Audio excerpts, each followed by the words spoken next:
All right, good evening. Welcome to KH No Filter Football. This is our second edition of Unpopular Opinions. Thank everyone who's going to come on the stream and watch this.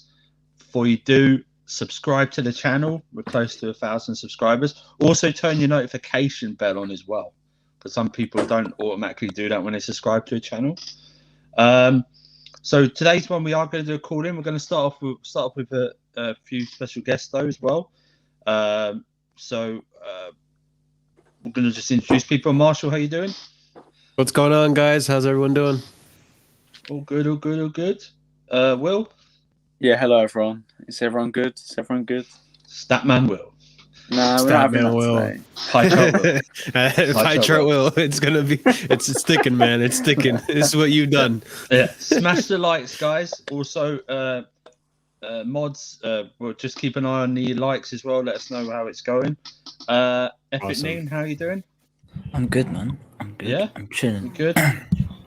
You good? Well, you got no hassles, man. You're City, so you got no hassles, have you? Really, you're stress free. You're stress free when it comes to football at the moment. So Yeah. Real Chris, how you doing? Yeah, hey people, doing good. Good. And Johnny, how are you doing, sir? Johnny, can you hear me? Hello, Johnny. Johnny? Did we lose Johnny? No, Johnny. Johnny. No. Johnny, what happened? Oh no. He's just here. Where'd he go? He'll come back.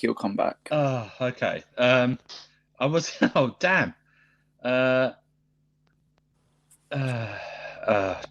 was hoping, we'll figure out. We'll figure out what's going to happen with him. But yeah. Wait, hang on. He's back.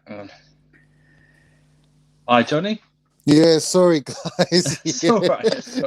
we thought you decided to chicken out last minute. It's like I can't do this anymore. No. We thought you went off and made another burner account, man. No, mate. It might well end up that way.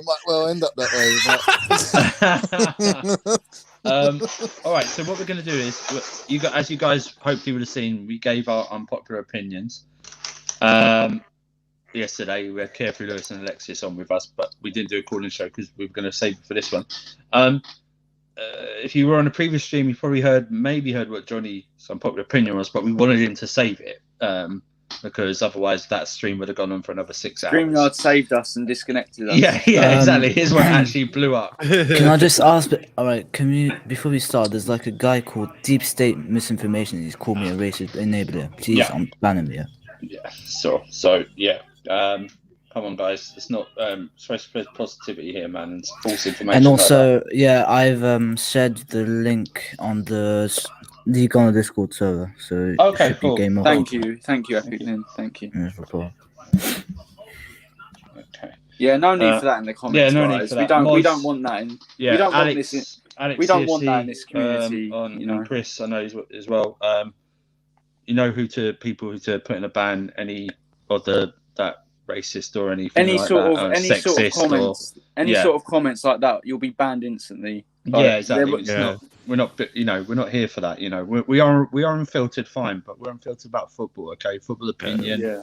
Exactly. Nothing like we don't want to make anything personal, nothing racist, nothing sexist, none of that. We will put CFCRS. Yeah. We will put the link in a bit later. We will get you one, so don't worry about that. I know you want to have an unpopular opinion, but otherwise, we're going to rotate. We're going to rotate, but Johnny. Sir, the floor is all yours. We will not interrupt you. You land. You might hear people go, if there is any unpopular opinion, you might hear people go, oh my God. But just nobody, let Johnny land. And once he's finished, let's see if anyone disagrees. Johnny, the floor is yours, bro. All right. So basically what's happening, guys, people in the chat. I can't see your chats, but I'm sure I'm going to see them. Don't worry. I'll put them up. Don't worry. Yeah. But so if you did catch me on my first appearance on No Filter Football, we got into a discussion about my guy Money Mace and how I felt he could go into pretty much most of the sort of top 5 teams in the Premiership. And Alexis brought up, well, I brought up United, and he said, well, who would you take him out for Fernandes or for Pogba? And I sort of quickly jumped onto Pogba. So my my unpopular opinion will be, I'd rather have Mason Mount in my team than Paul Pogba.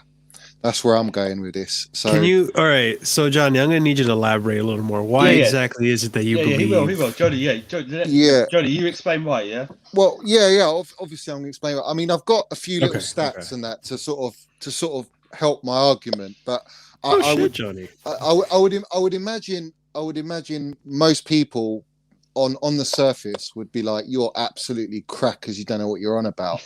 but at the end of the day, right, I look at it not just only on all right, I'm not going to dispute that Paul Pogba is a world-class player. Let's get that out there right now. He's won the World Cup, he's world class, but let's not forget how he won that World Cup and who he was playing next to as well, who allowed him to play how he played. Because without Kante, there's no way in hell Pogba would have performed the way he did. So there's a reason why Pogba... And he had Matuidi as well sitting with them. Yeah. I get so that, put that aside. Like we know he's a world class player. He's won the World Cup. Who's won the World Cup? In my opinion, is world class level. End of. No argument. Yeah. But Mustafi. What's that? Doesn't include Mustafi. Hang on, let's hold it. Let's let him go through it. Well, this plane's still flying. Yeah. We're starting to like ski off here, man. It's already getting. Let him get starting to rumble. Before you start taking bits off his argument, let him land his argument. It's British Airways, man. Come on. All right, so I'm going with let's base it on last season and this season, because Mount's only played his full season last season, and we're halfway through this season. So up to now, let's go with last season. Last season, Paul Pogba, from what I mean, my stats might be, I don't know, but I've gone on Transfer Market or whatever. He's got 3 goals, 3 assists last season. 3 goals, 3 assists, all right? For a £85 million player. Last season, Mount got 7 goals and 5 assists. And then if we go into this season, Pogba's got 5 goals and 4 assists. And this season, Mount's got 4 goals and 4 assists. So just by looking at that, if you wanna be a stat padder, I'm not a stat padder. I just go by what I see on the pitch and what that player does for the team. But if you're going by stats, they're not very far off each other for an £85 million player and a youth academy prospect player. So I'm basing my opinion on right now, how everything's going now. I would say Pogba only this season and the back end of last season has actually shown what United have actually paid the money for, because the 2 seasons before that, I'm sorry, he's not been up to it. He's not given any wow factor whatsoever.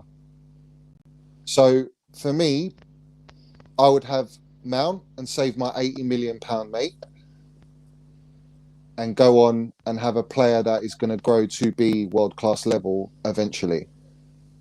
See, may I? Wait, Johnny, have you finished?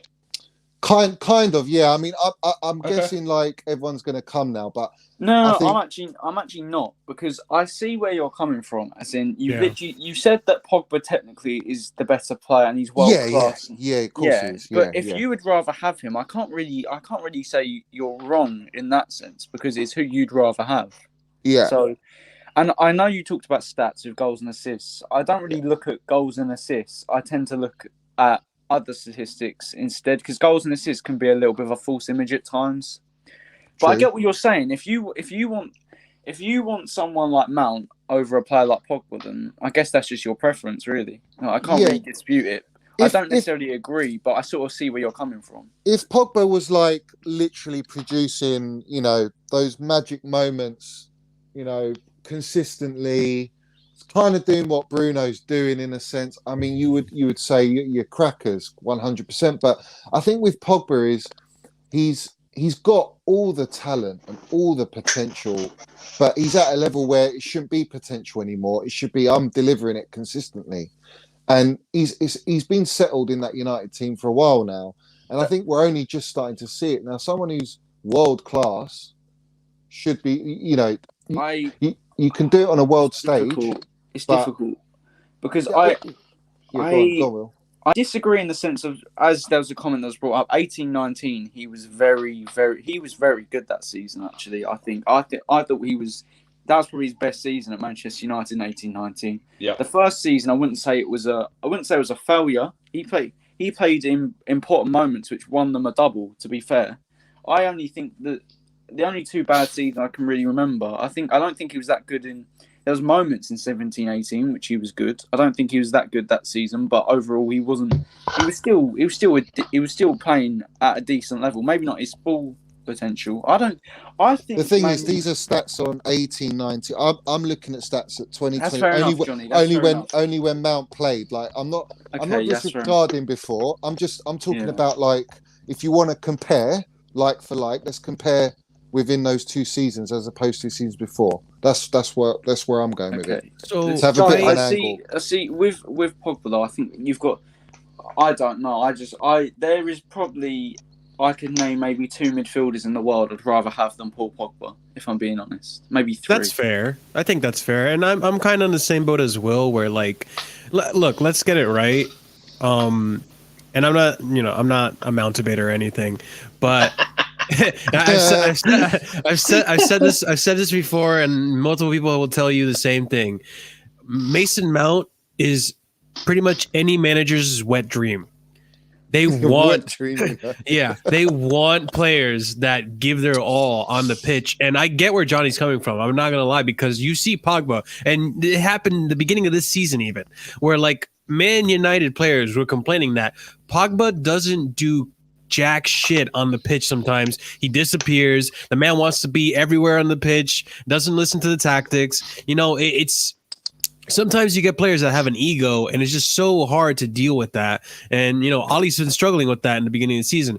Now, well, he's injured now, but in his recent form, he's been great. He's been fantastic. And I would say that if you had to give me an informed Mount and an informed Pogba, I'd probably go Paul Pogba, just because he can change the tide of a game. You probably go Paul. I mean, then again, it's like you're comparing a seasoned vet and a World Cup winner to a young kid. So it's so hard to say I choose the young kid and the inexperienced kid over the guy who's done it all in the game, But there you go again. Like, it's the consistency, and what Mount does, he gives you the consistency that Paul Pogba doesn't seem to be able to give you. So Marshall, I didn't see the comment. He probably thought I was under my desk a little Mount debating a little bit, man. Listen, guys, come on, man. Let's have it right. Yeah, but Paul Pogba is quality. Like, I'm not saying he is quality. Yeah, he's quality. When he's on his day, he's class. And obviously, I'd love a player like that. I mean, imagine if he was next to Kante in Chelsea team. Like, that would be pretty dangerous, And then put Mount in the mix as well. You got a serious midfield, man. Look, I don't disagree with you whatsoever, Johnny, in the sense that, like, it's a preference, like Will said. But if I had to choose one or the other. Right now, if I had to choose one or the other, I'd probably choose Pogba, because I feel like under Tuchel, you can get the best out of Pogba. I don't think Ali's really doing the best to get. He's been decent recently, but at the beginning of the season, he was gone. He was gone. He was not the Pogba that we saw at World Cups. He's not the Pogba that we seen in France. And on top of that, you got Mino Raiola on top of him, and all that scandalous stuff that is so associated with Paul Pogba. So I really hope Pogba leaves Man United and goes to He needs to. Chelsea. Goes to a Chelsea. I'm kidding. Right. I don't think Tuchel should have him, though. I don't think. Go on, Epic. What do you guys think? Right. So you mentioned that any people who won a World Cup is automatic world class. So would you say? Hang on, let Epic Mustafi land. Let Epic land. So would you class Mustafi as a world-class defender who's better than Van Dijk? No. I mean, Johnny meant the performances in the World Cup. Like Pogba was great. No, he didn't say the performances. He said if you win the World Cup, you automatic World Cup. He meant. But it doesn't matter. Johnny, did you mean that? Because Will's battling for you. But what did you mean when you said? No, I'm meaning like if you're a top player and you go and get that World Cup, you know that means you've done it on world stage. That's world class level, is it not? Regardless, like if you've won a World Cup, you could say that season you were world class. You could potentially say you're not world class throughout your whole career, but for that period you performed at a world class level as a unit. But I mean, to say, was it Matuidi you said? Is that who you said? I think Matuidi played it as the sitter. Then you had Kante and Pogba alongside him. Yeah, Matuidi always sit is a CDM. Yeah. Yeah, I mean that actually always helps. That helps Pogba, doesn't it? I mean, at the end of the day, you want to bring out the best in Pogba. United don't do that. Yeah. So Man United don't have a proper sitting midfielder apart from Matic, and he's so old. So, did you have any? Did you have anything else against what Johnny said? Or? The fact that I thought why I gathered what he said that. I only question about his the World Cup thing because many players win the World Cup and people overrate that particular player. For example, or even though those who didn't win the World Cup, those who do well in the World Cup, and it just puts a whole world light on them, making them as if they're world class. So take for example James Rodriguez. I wouldn't consider him as world class. I would consider him as a good player that he would do a good at an Everton or something. Not like his performance in 2014 Ronaldo or KDB's. Yeah, but look at his performance in 2014. That's the reason I don't agree with that comment saying that he's mentally fragile. I don't think Pogba is mentally fragile. I think he has to go through a lot of. I actually think Pogba's quite. I will say quite a softie. I think he's a softie. I don't think he is, considering the amount of shit he gets in the media. I think. And plus, he has to carry his team as well. He has to carry his team as well. Not in the sense of the media, Will. I think it's more like he needs that manager to continuously nurture him and cuddle him. He's that type of. Yeah. Although I totally see that.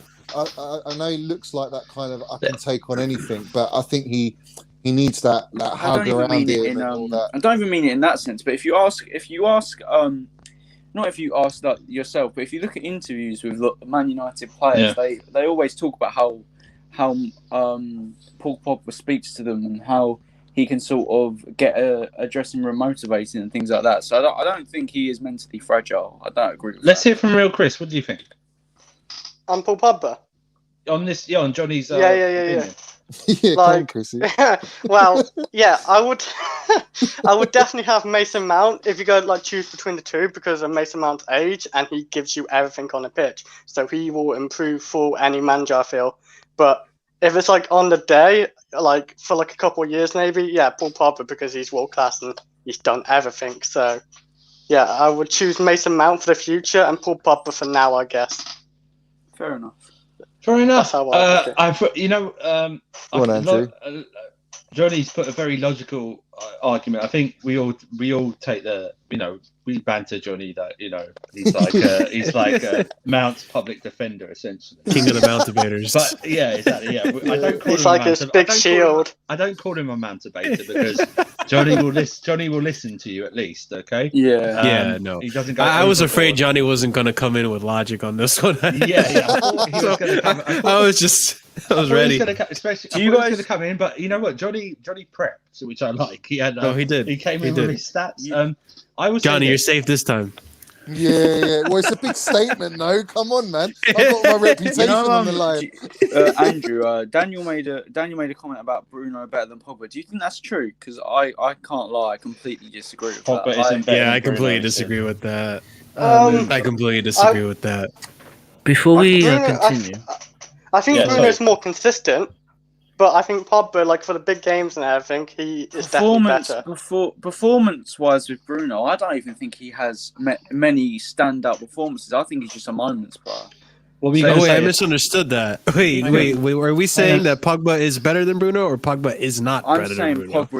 I'm saying Pogba is a couple of levels above Bruno. I'm saying that. Because okay, we could talk about that another day. When Pogba hang on, Will. Epic, did you want to say something? Yeah, I was gonna say pause on football in a sec. Do you know that guy right at the beginning? Yeah. He gone on the GNA TV server on Discord and just does a rant on me. God. You need to speak to Gem and I banned him. Yeah, I banned him on. Oh, you banned him. Okay, cool. Okay. Sorry about that. He's not on here, man. Sorry about that. We'll make sure he never comments on this channel again. If he makes another account, we'll ban him again. We do not accept any sort of. We don't accept any sort of racism or any discrimination against anyone. If you do, you'll be banned. And please don't, because if you make anyone feel and try and belittle anyone, you are a massive cunt and you're not welcome in this community. All right, Will. So, Jesus, Will. Will. Yeah, but that's fair.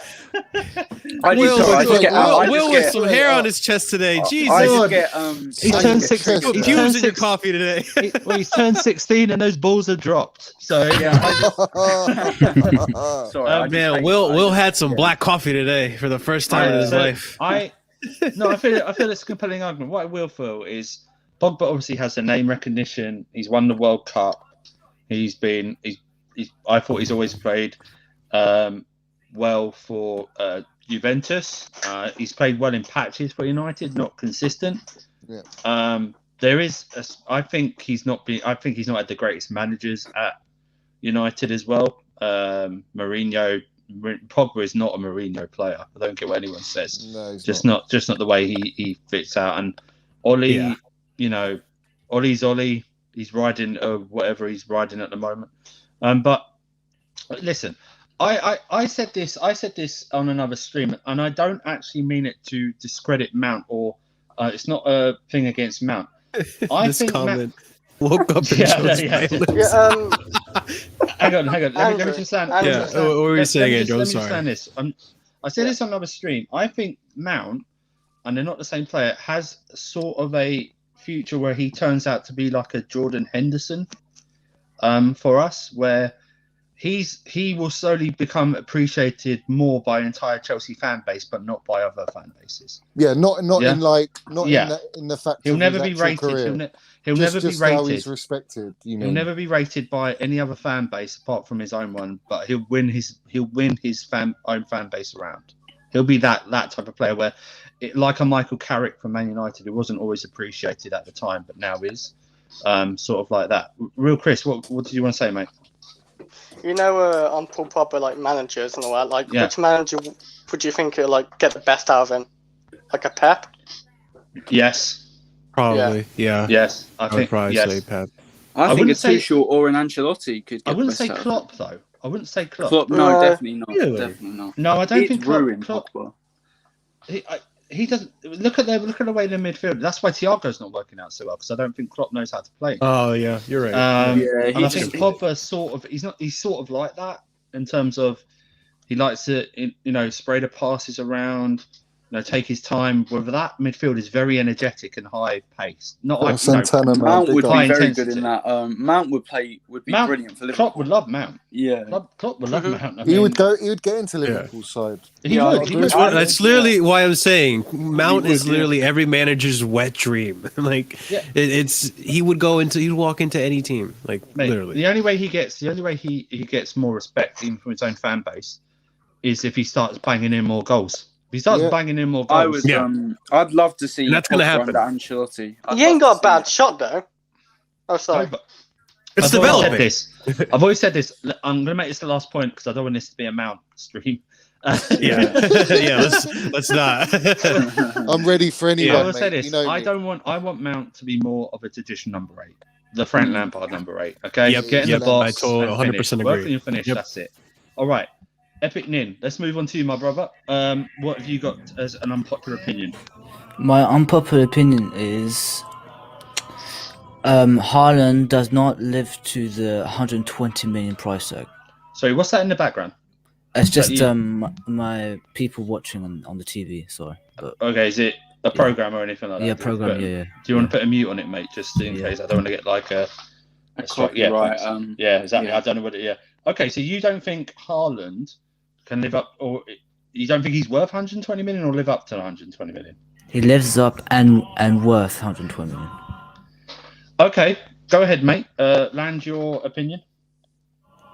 I just don't think at his age right now, I don't think he serves that 120 million. Considering he only played a year respectively in the respectable league for 1 year. That's my personal opinion. Completely agree. I completely agree. Okay, if you are why do you willing, agree? I disagree. If you're willing to spend 130 million on Haaland, you might as well just go and sign Mbappe or try and get Neymar. If I'm being honest, Neymar. If you were to add 100, Neymar, like he's very good. Haaland. I'd consider him, if you want to call him one, a generational talent. I would consider him that, but he is not worth 120 million. No way. I'd say probably what's fair for him is around 80 million to 90. If we're being honest, that's probably what he's worth. Anything over 120, I think, is a joke. If I'm being honest, and even in this climate. Yeah, I would say. But if we were to sign Haaland for 120 million, it's not my money. I'm not complaining. We'll get a great player. So, but I agree. I don't think he's worth it. But if we bought him for that money, there's no way I'd be angry because he's such a quality player. Chris, you were the first one to come up with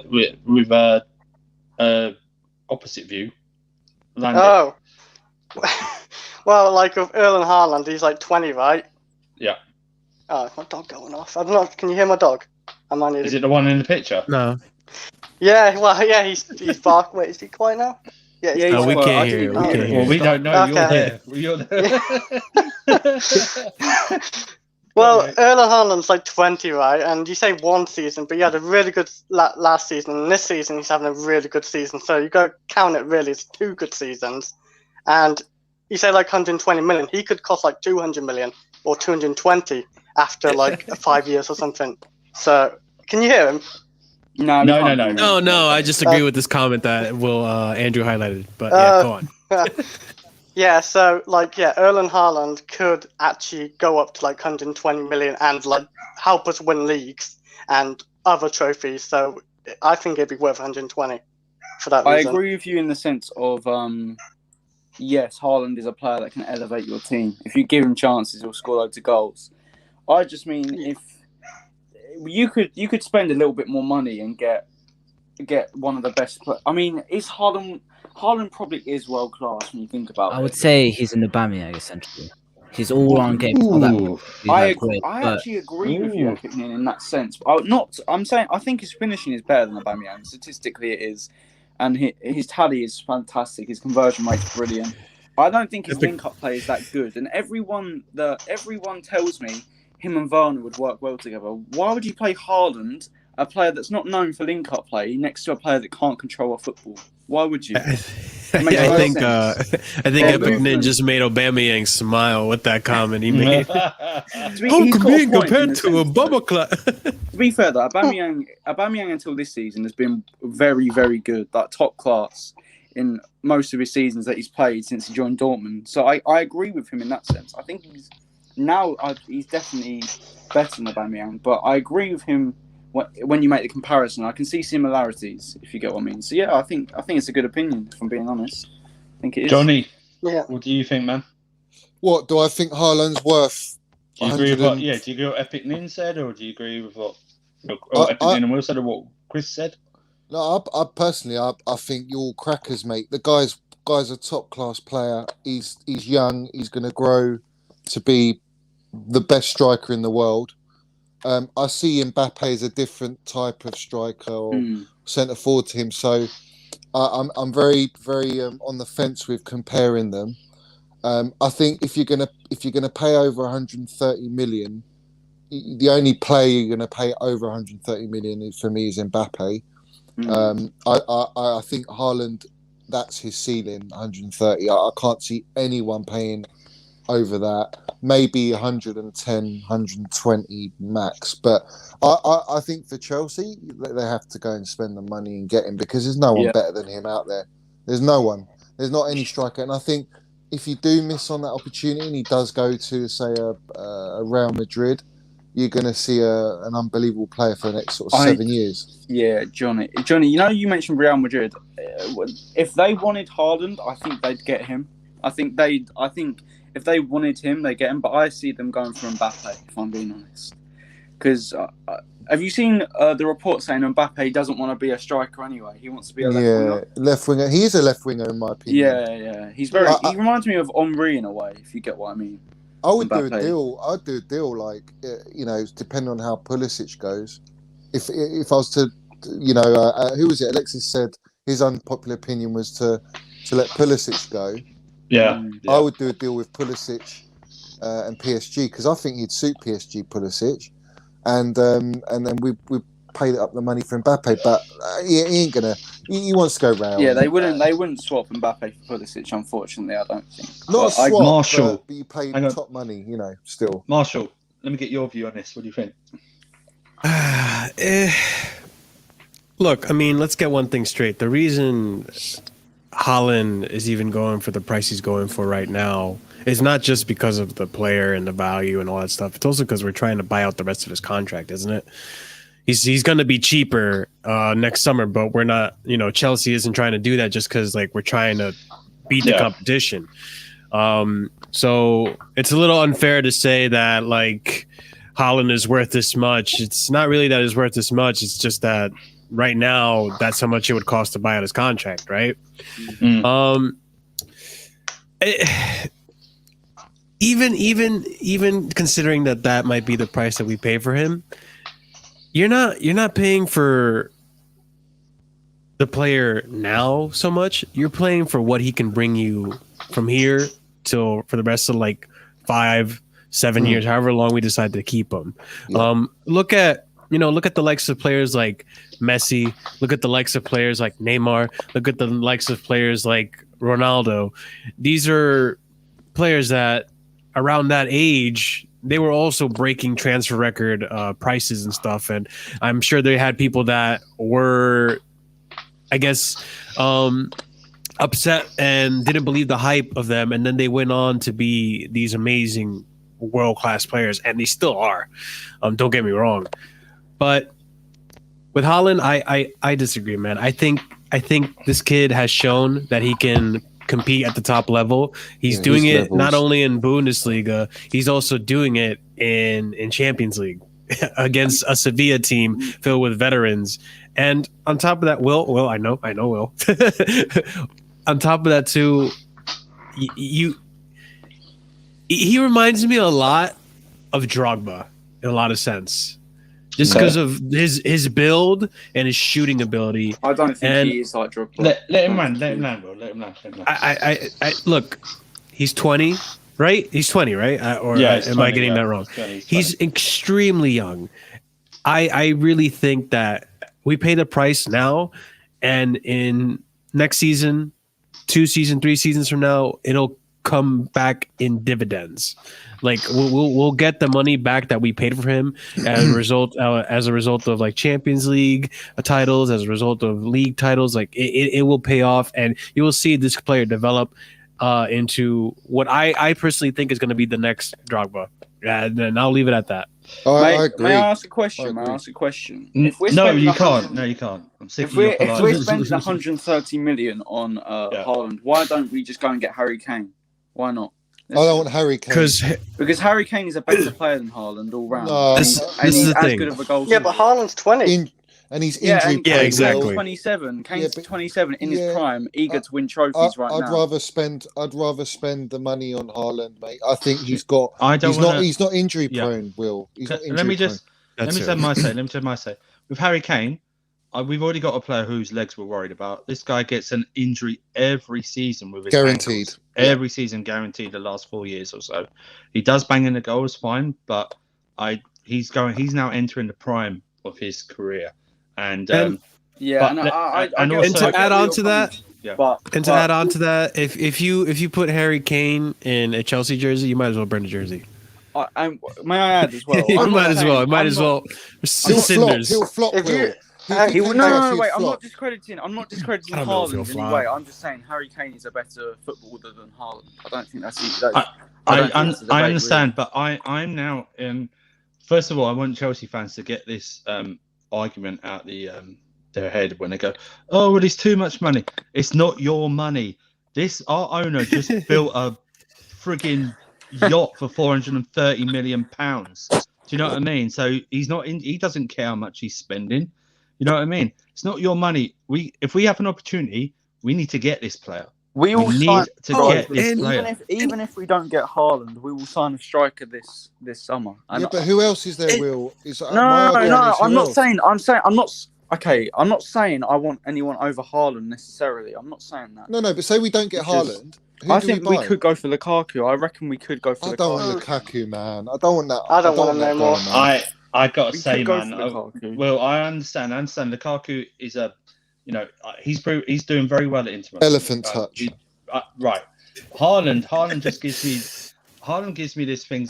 I was excited about Timo Werner signing. Fine, yeah, it was good, but Haaland, man, Haaland's another level for me. The excitement of him signing really is. I would rather Haaland than Lukaku. I'm not saying I wouldn't, but I'm just saying be open to different ideas, because if we don't get Haaland, we will go for another striker. And one thing to touch on Andrew's point from before about this whole it's too much money and all that jazz. People were saying the same thing about Kai Havertz. Yeah. And then we ended up spending how much in that transfer window? 250 million? Yeah, 250 million. Yeah, but our net spend wasn't that actually. Exactly. That's exactly what I was going to bring up. Our net spend actually showed that we profited. Net spend is rubbish. Wages and agent fees have to come into consideration as well. All right, but when you think about the club itself, that we're still like third. The way it's run, Roman makes it so that it is self-sufficient. And if we need money, he does inject money into it. I don't think he needed to inject any money into the club last season, and we still ended up profiting. But look, what I will say is this. I think usually he will leave it to Marina to negotiate. Yeah, I understand that. But I think sometimes he does this, and I've seen him do it over the years. Unfortunately, I've seen him do it with 2-1. So these aren't the best things I'm going to say, but we've seen him do it with Shevchenko. We've seen him do it with Torres pulled out, and I know they haven't lived up, but I think if he really wants this guy, he will just pay. He'll buy him. Yeah. And Andrew? This is the perfect summer to do it. Do you know what, Andrew? As you say, next summer's the buyout clause comes in, and City are rich. They're well run, but they don't like to overspend on their players. Also, another thing to bring up about City is that they don't sell players like we do. Yeah, that's something that people don't bring up. Essentially, we buy carefree players and we keep them for another 5 years. Then that's when the financial fair play comes into hand too.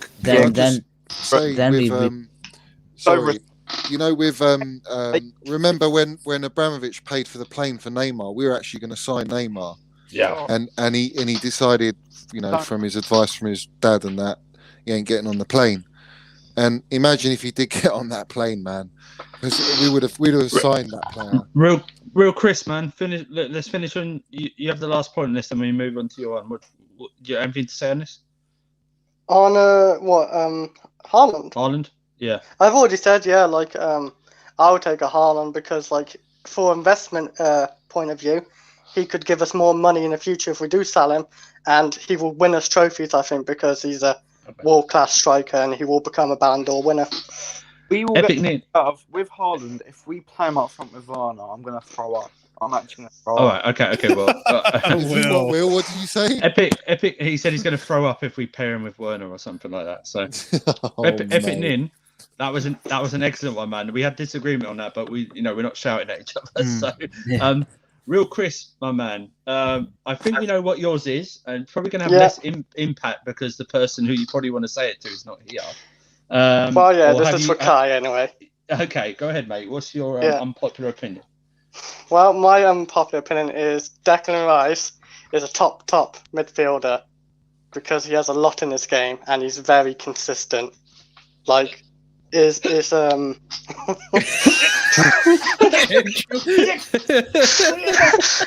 I have to keep going. Hurry before he bans you. Go on, mate. Go on. No. Well, I will say he is a top midfielder anyway, because he is a very consistent midfielder.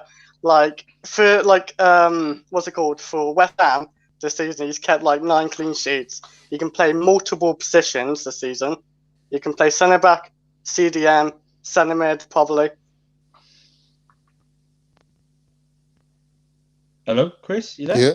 Chris, what happened? I didn't do anything. Oh. I didn't do anything. I swear I didn't do anything. Oh, Chris. We hear you. What's going on? Yeah, we Yeah. You cut out. You okay? What? Jeez. Yeah. How much did you hear of that? Nothing. No. We ended. You ended on that he could play midfield, and then You play multiple positions. I think you imploded. Yeah. That wasn't me, mate. That wasn't me. I swear. And it wasn't Well, Craig. yeah. I was saying, yeah, like he can play multiple positions. He's a consistent player. Like I don't see him make mistakes and he's 22, isn't he? So if he was like a Chelsea youth player, I think we'd love him.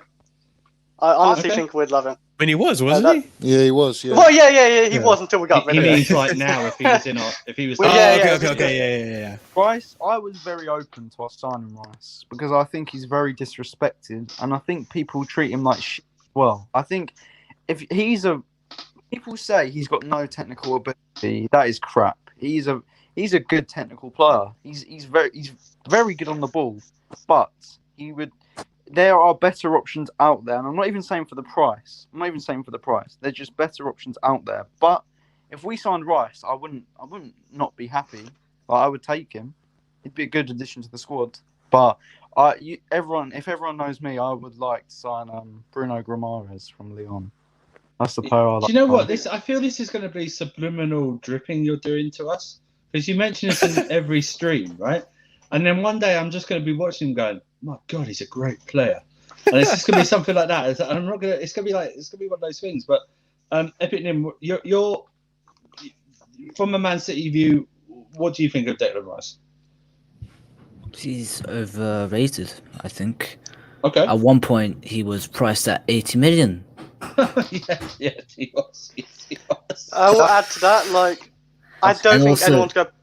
And also, many other players been overhyped.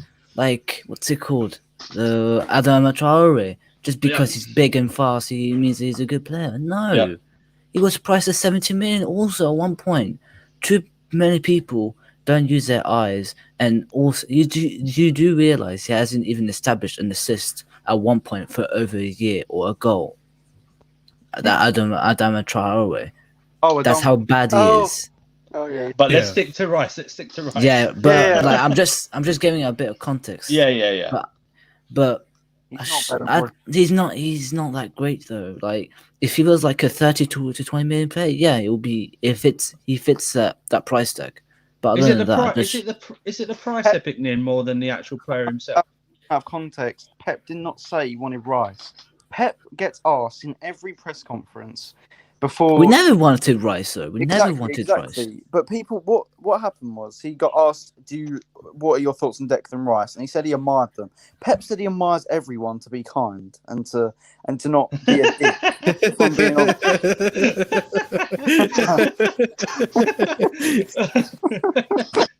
Yeah, Will. It's nice knowing you, my friend. Let me. But yeah, like Rice. No way. Johnny, what do you think, mate? What do I think about Declan Rice? Yeah. I think the price tag, just because he's a British player, is always going to be high regardless. Like it's going to be for Grealish, or if Mount was getting sold, it'd all be astronomical figures being thrown in the air. So I wouldn't look too much at the price, because I think the market's just doolally anyway, regardless. So yeah. I think if you're looking at the player himself, I think this season he's really shown what a quality player he is. Yeah. I think he's got a Rolls Royce pass on him. I'll give him that. And his work rate is fantastic. I think if he's paired next to someone of a higher level, and he's in a team with better players around him, it would only enhance his game. So you are buying potential there, but at the same time, look what he's doing with West Ham. I mean, if he wasn't in that side, would West Ham be doing as well as they are? And I would arguably say no. Yeah. So that's credit to Rice as well. Role in that West Ham team, and everyone will say. I wouldn't say no to the Rice. comment where I don't think Tuchel would buy him. I don't think Tuchel would buy him. So Alex CFC asked me a question. I wanted to answer it. A quick question for you: would you have Martinez or Haaland at Man City? Martinez is overhyped, man. I just have a feeling that he won't cut it in the Premier League, man. Just like, and I've seen him. He's not that great as people want to hype it. I would rather have Haaland, if I'm honest. Yeah, of course. Although Martinez ain't that. Martinez though. Right. He would be... No. Wait, We're not doing a Martinez. No, debate. I'm not. It's not a debate because it's not a debate. I don't necessarily disagree with anyone, but Martinez would be good in a 2 with Werner. Probably he'd probably be good in a 2 because his technical ability is good, but he doesn't have a killer instinct. So he'd probably play well with Werner. But when I've watched him, he misses a lot of chances, man. That Martinez. Of course, yeah, he does exactly. Okay. We're not doing a Martinez debate. Can I say on Declan Rice? Yeah, I'll let you go after Marshall. Okay, go on, Marshall. Yeah. So this is a toughie because obviously I think the biggest reasons why people think the way they think about Rice is because they associate him with that $80 million price tag. 80 million pounds, whatever. Yeah. Let's put that to the side, right? Yeah. Let's just look as Declan Rice as a player. Declan Rice as a player, I think he's solid. I think he's a solid CDM. I think the reason we were linked with him was obviously because of Lampard. But if I had to put myself in Lampard's shoes, the reason he even wanted Rice. Well, the reason he wanted Rice is because I think he wanted the England squad as a Chelsea team. But that's aside from that, he also wanted someone to pair with Conte in a 4-2-3-1, which is the formation that I think Lampard wanted to play from the get-go, but just didn't have someone to play with Conte. Rice, like Johnny said, Rice has a great pass. He's a solid CDM, and he's a solid midfielder. He's a workhorse just like Mount in a sense. And you got to take into account too, the kid's also the same age as Mount, right? He's 22, 21. Yeah. I don't know. He's young. 22. He's 22. Yeah, he's a kid as well, and at that age, like, there's a lot of potential. He's like a Carrick. Yeah, I see that. I see that a lot. Do I think he's worth 80 million? No, I think for 80 million we can get his partner Zuchek and be happier with that. And there's other ways we can disperse that money and improve our squad, not just on Rice. I think we're quite okay for that area of the pitch. Yeah, I think we're all right. Unless we sell one of them. Yeah, we definitely. One of them. We could definitely like solidify on that, but to put 80 million into it for Rice, who if I had to put a price on Rice on the grain, I would probably be like 35 million, 40 mil, but not 80 million. That's a lot. But then again, like West Ham kind of speaks for itself. Look at where they are now this season. And so they kind of justified the price, but not in my opinion. But you know what? With Carrick, right? Yeah. When you look at Carrick and what a great player, fantastic player he was, regardless of whether you liked him or not, they're quite hard players to come by. I mean, United have been looking to replace Carrick for God knows how long. So I think actually, if United should be looking to buy any player, it should be Declan Rice. Yeah, and they are linked with him too, which is, I mean, it makes sense. It's hard to justify paying 80 million for him. I just can't. I can't. With United, can I say that 80 million thing? Yeah, go on, Chris. Yeah, you know that 80 million thing. You say, oh, it's gonna be 80 million. I believe it'd be like around 50 million. Remember on Ben Chilwell's, everybody's saying, oh, 80 million, not worth it. Well, Chelsea got it down to 50 million, and I believe they could do it again with Declan Rice. I want to believe you real, Chris. I want to believe you real, Chris. Wow, I can't talk. I want to believe you, Chris. But the thing is, real quiz. But the thing about the West Ham board is it's not just there's multiple people involved. They're also sticklers, as far as I'm aware. They're also sticklers for price. It's not like it's going to be harder for Marina to work her magic on West Ham than it is for a Leicester or I don't know, Spurs, whatever. The only way I see us ever saying 80 million for Rice is a down payment of say 40 to 50 million and then add-ons. That's the only way. They'll never take that, West Ham. Their owners will sell, and they'll want you never know.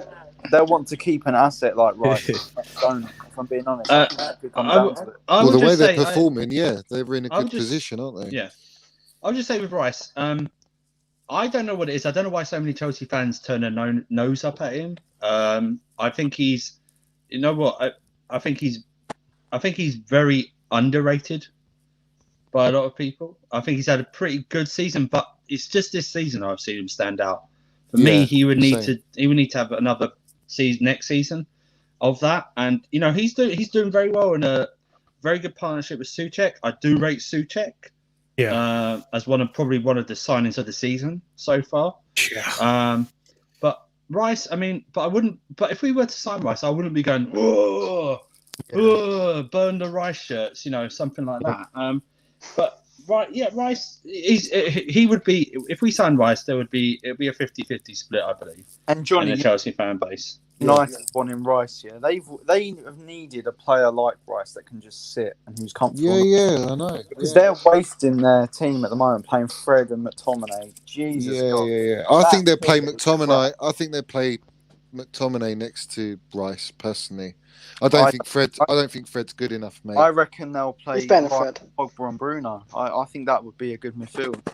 I think Rice would be the sitter, and then you can play Pogba and Bruno. Pogba in front, and Bruno in front, Forget United, though, man. I don't want to talk about United. Yeah, let's not talk about it. I'm tired of their banter. I was going to say... Yeah, go on, mate. You finish off your point. No, I was going to say, I believe why... I think I know why Kai doesn't like rice. I think as a kid, he was forced to eat rice as a kid a lot of times. It was like pretty sure rice is illegal in Czech Republic, where he is right now. I've ever seen. Really? What? Fred. I meant Fred. Fred is the most average player I've ever seen. Okay, he doesn't score goals. No. He is. Let's not do this. Okay, so guys, you've given your opinions. Thank you very much. I'm going to send the link out to others now. I'm not sending you all off or anything like that, but I may have to, because we can only put 6 in here. I may ask one of you to stay in the background, but we'll add you back. So I'm going to add the link now. Come on if you want to do an unpopular opinion or you want to disagree with what you've heard from any of us. It's unfiltered football. If you don't like our opinions, you can fuck off. But we're all here for banter. Like we say in the chat, don't come on here and have a go at be unkind to us or anything like that. You can banter us, no problem. Yeah, don't be a prick. Don't be a prick. We'll let you land your points, but also you don't have to rush through like it's a speed thing. Okay. Here sometimes when new people come on, they go, yes, I want to do this. Disagree with Rice, and I want breathe. We'll get what's his name? Yeah, Kai's gonna come on. How's he gonna? I'm putting the link now. So that's in there now. I think the show helped me develop some more unpopular opinions for next show that thank you for the 40 likes as well. 40 likes. Thank you very much so far. By all means, guys, thank you so much. All right, great. So Epic Lynn, I'm just going to put you in the background, okay, mate? Yeah, no problem, man. Cheers, I'll just chill at the back. You chill out in our virtual green room. Yeah, Okay. exactly. The green M&Ms are on their way. Okay, no problem. Why do I feel like Make sure I I might need get a attacked? Domino's at the back here. I need some. Oh yes, Domino's. and we got you the French mountain water as well. It's on its way. Evian. Okay, no problem. Sorry, I don't know why I did that. Okay, so we're going to add Rodrigo, who's a big supporter of this channel, as always in the chat, always supporting us. Let's see if he has an unpopular opinion, or by the way, smash the likes, share the video, subscribe if you haven't. We're trying to get to 1,000 subs as quickly as possible. We are very near it. I think we're at 940, 950. So also banter us, like I said, banter us, but no insults unless we find them extremely funny. Okay, so Rodrigo, how you doing, mate? Yeah, all good, mate.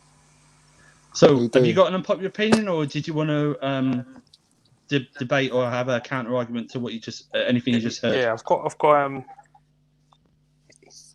yeah, I'll start with my opinions. All right, I'll say them. I'll say them quickly. First one, I remember think to breathe. Fernando Torres was a success at Chelsea.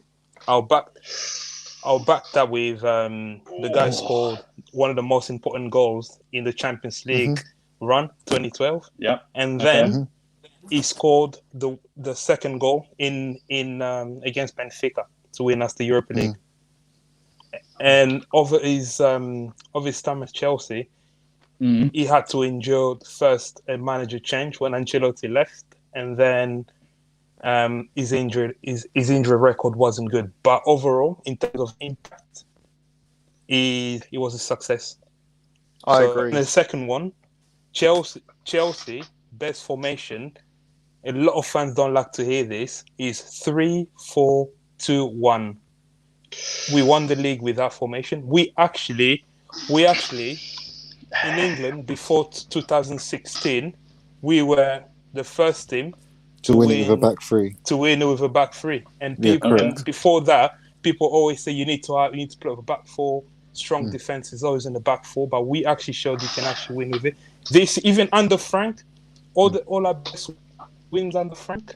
I'm talking about wins against big teams, where again 3 at the back formation.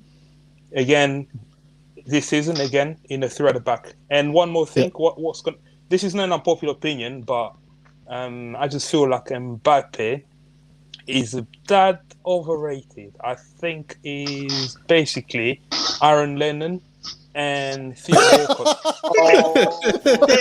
You did so well, bro. You did He said he coded it in a thin sheet of this isn't an unpopular opinion. Okay. And then says the most unpopular one. Because I want to rotate. Let's do this one by one. Okay. Does anyone disagree? Andrew, about what quickly. Andrew, yeah, go ahead. Yeah, go. Quickly, yeah. Yeah. Aaron Lennon. Who remembers Aaron Lennon, 2007, 2008, bro, in his prime? Aaron Lennon. Wait, no, stop. Stop. Let's do. Okay. Does anyone disagree? Does anyone disagree with Torres' take? Look, I do, but I can't really like back it up. You know, like I have to sit, rewatch all those bad times. But it's just. Look, I mean, I don't know, man. The only thing I can say about Torres is that you look at what he did for Liverpool, and then you look at what he did with Chelsea, and it's like, what the fuck did we pay for? We didn't get as advertised. Torres saved us in the semi-finals. Yeah, he did, and respect him for that, right? But do you know what? God damn, Torres, man. I agree with the Torres. I think he was a success with us. He's a legend with us, mate. But the bottom line is Abramovich bought a crippled player, mate. Because at the end of the day, Liverpool ruined him with their doctors. Their doctors were atrocious. So when we ended up buying him, we were buying a half-fit Torres, man. And so it took him like how many games to get his first goal? But that goal against Barca was worth every penny, mate. Every penny. I think we agree. The formation one, I give Conte's one of the greatest Premier League coaches of all time because he was Victor Moses at right wing back. So I think that's all that needs to be said there. But also my preferred is always the 4-3-3 because we made every other team from 2004 change to 4-3-3. That's what Mourinho did. And that's my best memories of what we played as a 4-3-3 when we had the midfield of when we had five players for 3 positions, when we had Makelele, Essien, Lampard, Ballack, and John Obi Mikel. As much as I don't rate John Obi Mikel, he was integral to that part. We have to go to your third. I'm just sorry. I can't. This man said it wasn't an unpopular opinion. Take your blue tinted glass off, mate. I haven't got blue tinted. I'm not a Paris. I'm not a PSG. I'm not a PSG supporter. I just no. I don't mind you comparing him to other players, but Aaron Lennon in his prime.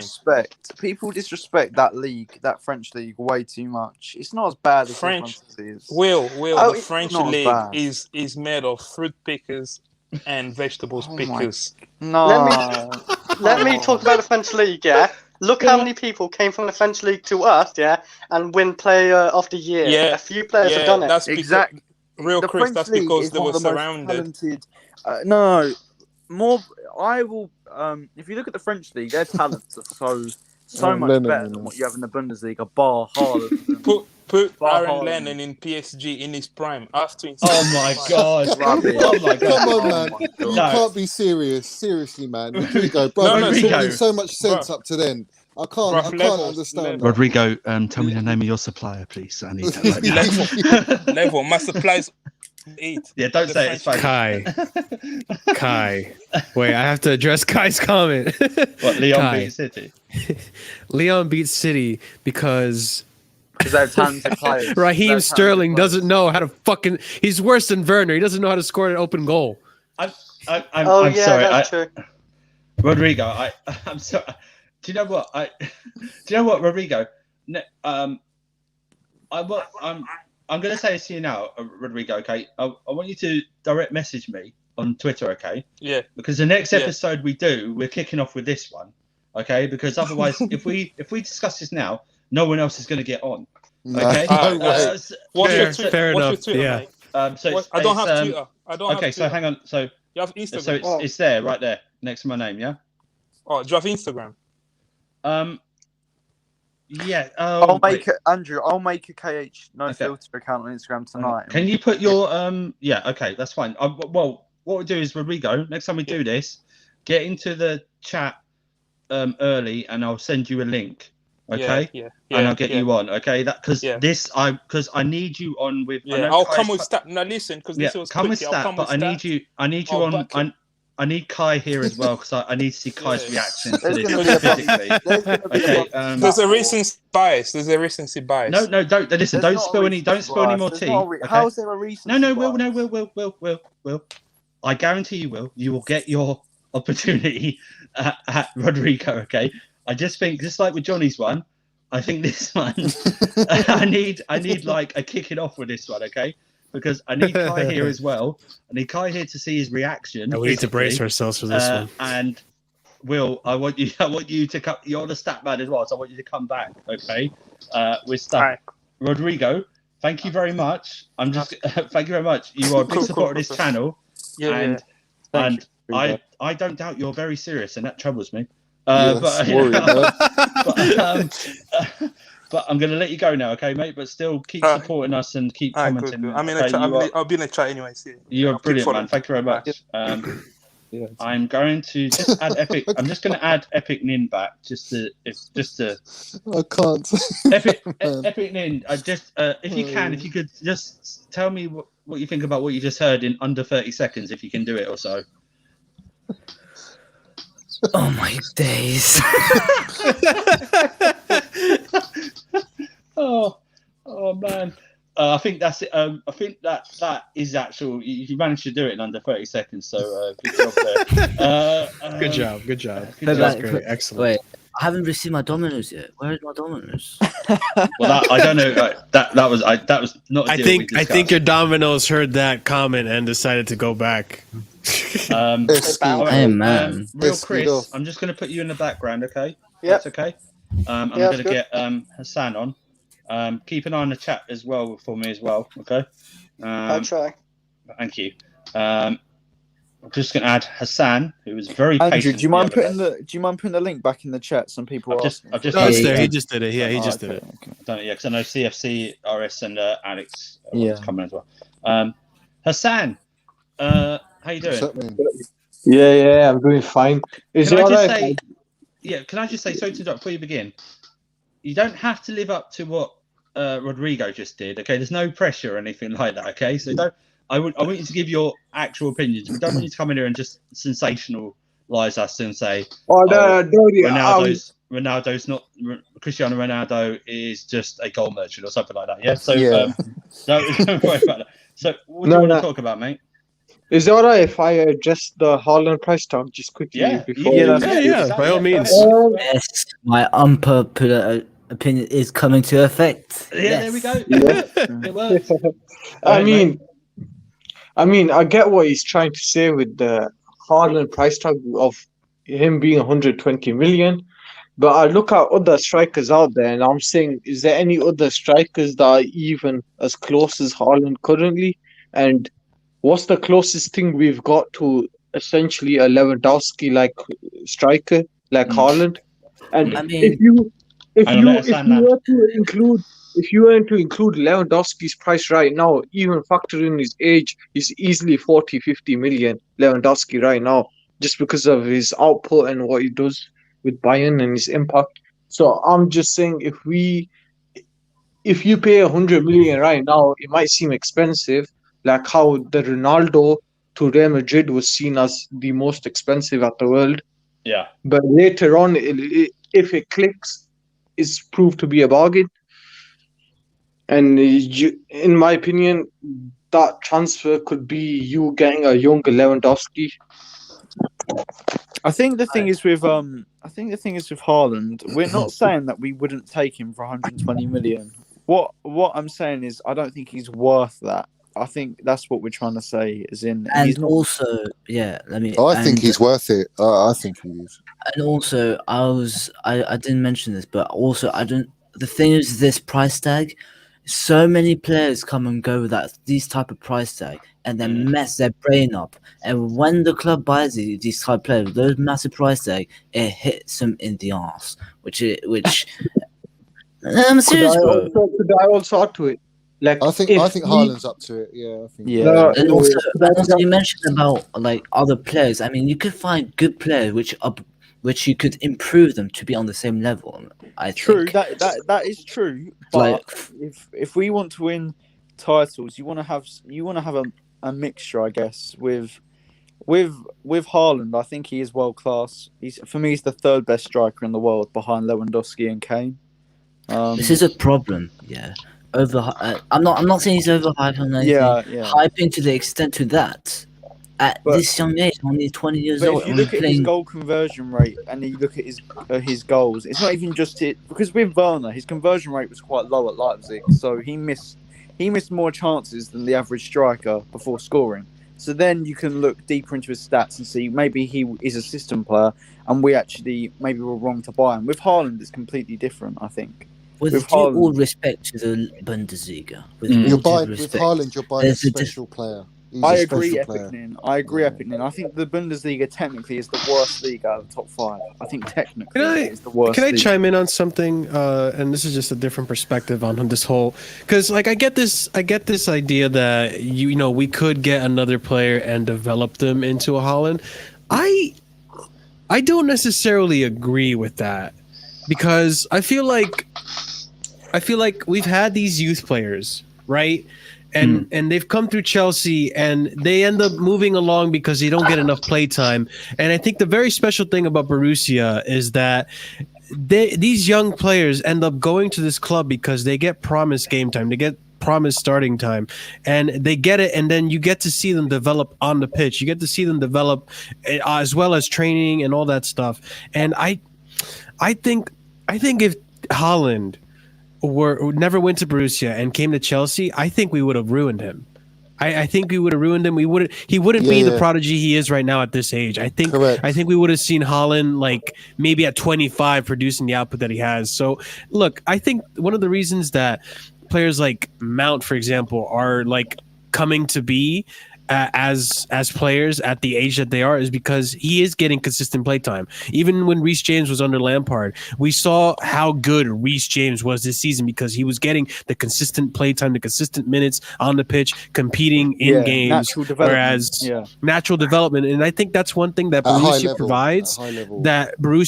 And you can think, I think Salzburg is similar in a sense, that they provide this development, this natural development at a competitive level that you just can't get at a Chelsea. You can't get that at a Man City. You can't get that at any other club because of just the way it's structured. So I disagree that we could get a player and develop him into a Haaland. I don't think Chelsea's capable of doing that. Could I add to that? Could I add to certain? Yeah, go ahead, mate.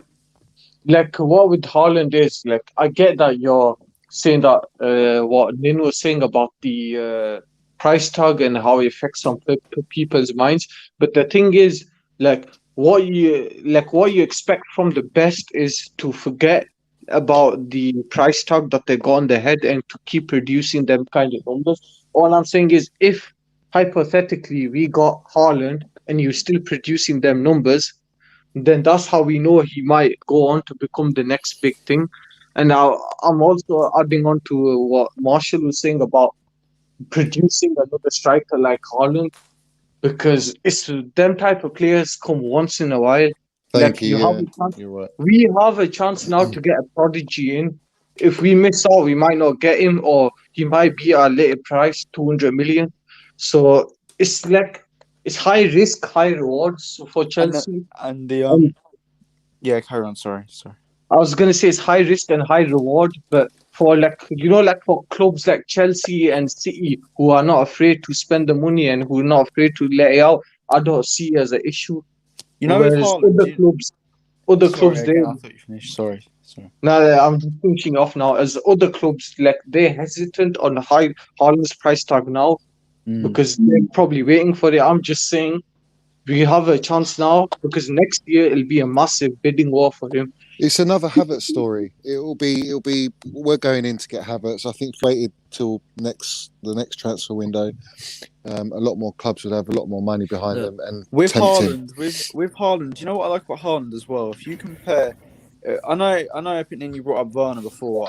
With Haaland, for me, from what I've seen of him, his mentality to me on the pitch, it reminds me of Diego Costa, in the way that he with the way that he works so hard, drugs will. He sticks up, but he sticks up for his teammates. He's like, do you get what I mean? No, he doesn't give a shit. Exactly. That's what I like. Yeah, I love it. And imagine him at 20, don't give him a shit. Imagine him at 25. Exactly. You see when he scored that goal? He's got an Ibrahimovic minus what he said today. But he's got an Ibrahimovic attitude. Do you guys remember when he banged in that goal against PSG and he triggered PSG to make him celebrate? And that's his celebration on FIFA, isn't it? So with Haaland, he. Unlike Ibrahimovic, though, he won't be a failure in the Champions League. He'll actually win it. So, for me, I wanted to talk about like the progression of players to the point where what Marshall's been saying. Yeah. For me, the likes of Man City or any of the top clubs that have a lot of resources and they would like only to buy quality straight away and. In some cases, you would say so. In some cases, you buy some cheap players and try to develop them. Yeah. And instead of always buying these kind of players, but unfortunately, the way these our type of clubs that have loads of resources don't have that much of a time to be spending on those or buying cheap players and trying to put them into a very good prospect to the likes of like Haaland, etc. But you know what? Which is the same, which Dortmund do this, has a structure of getting those small players, try and develop development as much as I can, as much as you can. For example, Sancho, they took it away from us. We offered him a contract to stay, do like the same treatment as Foden, but Sancho didn't want that, and he didn't want to wait that long. He wants to get some experience. Therefore, Dortmund have their philosophy works on those like young players, Jude Bellingham, etc. There's many more players.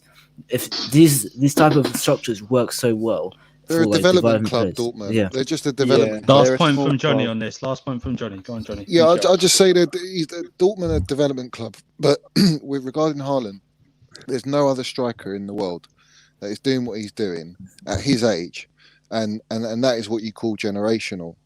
He will go on to be Ballon d'Or as a striker, and we've been so used to like the Lionel Messis and the Ronaldos taking that throne. But I think now you're looking at Haaland, Mbappe, potentially Havertz as well. I think the price tag, like for Chelsea, it doesn't matter. I think if you want the player, you're going to go and buy it. We've said that anyway. But with Haaland, I think all the question marks around him, there shouldn't be any question marks, because at the end of the day, he's got everything in his locker that you want in a striker. And if you look at all the strikers across the world, apart from Harry Kane, you mentioned, Will, but they're not. None of them tick all the boxes. Whereas Haaland, he's only 20. He's ticking every box. He's so clinical. He's got the right attitude. I believe he can take the price tag on his shoulders. No, in front of goal, he's got everything. I agree. All-round game can improve, but then why would we? But he will. Yeah, and Johnny, I was going to add on to that. Yeah, why would we sign Haaland for him to accommodate other players? Haaland is a player which you build around. Yeah, I agree. I agree. You get. I agree, Will. I agree. Hassan, thank you very much, mate. You were very patient the other night. Thank you very much. Yeah, no, you called me backstage. Yeah, well, we'll keep our promises here. We're not, we're going to get you. Whoever's in the background, we'll get you on. Obviously, hopefully, we don't have to do 2 parts every time, but we'll get you on. So, anything else you want to say before you go, mate? No, I mean, I'm just gonna add the one final bit to Haaland. I think he's just generational, and I think he's gonna be Norway's best ever player and all-time goal scorer. Yep. So I'm thinking, as a message to Chelsea and Chelsea fans, we've got the money. If it doesn't turn out, we'll still get our money back, because everyone sees the potential in him. And yeah, that's it, really. Hassan, mate, thank you very much. Keep supporting the channel, mate. Keep in the chat. Big up Hassan. Thank you very much, man. I'm going to add real Chris back as well, just get his reaction to I what just he heard. said. We will sign this summer. I don't know which one it will be, but I think this summer either Sancho or Haaland will be a Chelsea player. I don't think both. I think one of them will be at Chelsea. I'd want Haaland over Sancho. Real Chris, my money's on Sancho. If I had to pick, if I had to, let's say who we have more chance of getting. I think we have more chance of getting Sancho than Haaland. But Real Chris, what do you think about what you heard? On Haaland, I think every Chelsea fan should want a Haaland, because he will help us win leagues and help us win leagues and maybe a Champions League or FA Cup as well. He's gonna help our team anyway, help our team in money, in trophies, in goals and everything. So every Chelsea fan should want him. Mentality as well. Sancho and Haaland. Johnny, I'm just going to put you in. I'm going to put you in the background, okay, mate? Yeah, I'll just get the next one on. As you can see, there's some type of plan I'm doing, but enjoy the background. Enjoy the green room. They're blue M&Ms. The green room. Is my little mate coming on? Mate's coming. No, he's not in the. He's not in the thing. And your spicy chicken wings have arrived. So nice. So I'm going to move you. Okay. Thank you. The Guna Express. How you doing, my friend? Big up, doing good, man. Doing good. Big up, what's up, man? Yeah. So debut on the channel. What do you want to discuss, mate? I've got an unpopular opinion. It's about the England national team. It's about the England national team. Okay. Is it unpopular though? That's the question. Go ahead, mate.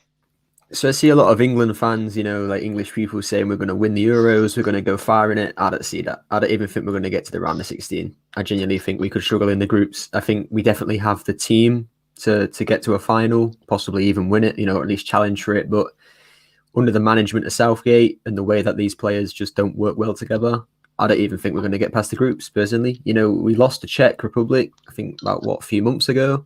Yeah. We always struggle with Croatia. Scotland are going to be up for it. I don't think we're going to be in for it. I think we've got to sack Southgate, wait for the likes of Greenwood and Saka to start, getting a bit older and a bit more experienced, and then challenge for the World Cup. But I'm not excited for the Euros because I think we're going to get embarrassed again, personally. Wait, can I ask you something? Why specifically Greenwood and Saka? Do you really think they're that good that they're going to be able to step up over a Grealish or Sancho? Within the next 2 years, yeah, I think Sancho's overrated for a starter. He's a good player. Don't get me wrong. He's a good player. But for the 120 million, which is what he's usually valued at, no, I don't think he's worth that. But 20 million, no way. But can I just say? Yeah, go on.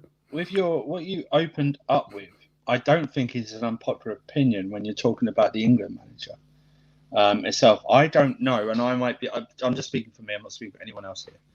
I don't know many people that rate Southgate at all, and I think they think this. I think the same as you actually. That the one thing holding us back is the manager because he's far too cautious, and he plays his favourites all the time.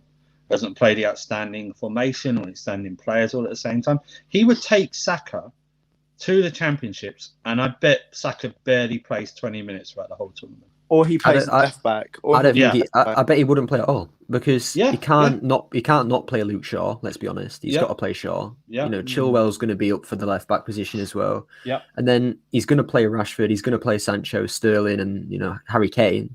So where does Saka and even Foden? Where does Foden fit into imagine that? Imagine if what about Grealish? To be fair, with Southgate, Shaw deserves to play. But even with Southgate, can you even guarantee Shaw starts? Can you even guarantee Shaw gets in the squad? Is the main question. Exactly. Well, yeah. I mean, what about Real Chris? Thoughts on what the Laguna Express has said? On the England thing, well, I'm up for England's slander anyway because I'm from Wales. I back Wales. No, I am English as well, but Wales, I back Wales more because I feel like in the last 4 years or 8 years they've had more passion to the Euros or something like that. But England, they always have all the talent, but never seem to work out too much. I wouldn't say. 50 likes, thank you very much. I do think this England squad's better than the last time they went to the Euros, though, by a mile. So I don't know if they went to the last 16. The last one in the Euros in 2016? 2016, yeah, 2016. Yeah, in 2016, that was terrible. Joe Hart, he was average. He's letting in stupid goals. Wayne Rooney was in there as well, right? Yeah. Rooney. Yeah. There was Sturridge. It's just very average. Very average. And compared to this team now, you have Sancho, Grealish, Harry Kane, very experienced Sterling now. You have Greenwood. Henderson. Barnes. Trent. Yeah, Barnes, Mason Mount. Let's not do the whole You've got to remember though. It's sorry to butt in, but it's Southgate. He's going to play the likes of Harry Winks and Eric Dyer. We know he is. This is the thing. But the reason why I say it's unpopular, not Southgate itself, because I think a lot of people do dislike him. But even then, people still seem to think we're going to win the Euros or we're going to go far in it. And I get why, because obviously we want to back the team and that. But I agree. Sitting here and saying we're going to win the Euros, there's no pressure on Southgate in terms of getting him sacked. The English FA will see it and just, he's doing all right then. Yeah. Do you know why they want to seem like we're going to? I would say Southgate. Hang on, we'll finish Epic and then you can go next. They just want the great summer of being able to go to beer gardens and to drink with their friends and get pissed while watching the football. That's why they just do it to almost. A lot of English people care about just the summer in general more than the actual tournament, if you get what I mean. So I can sort of see why they do it. Yeah, anyway. Can I give you guys outsider perspective? Oh yeah, Epic did. I'm sorry. Go ahead. Yeah. Can I go after Marshall? Yes, you can. Yeah.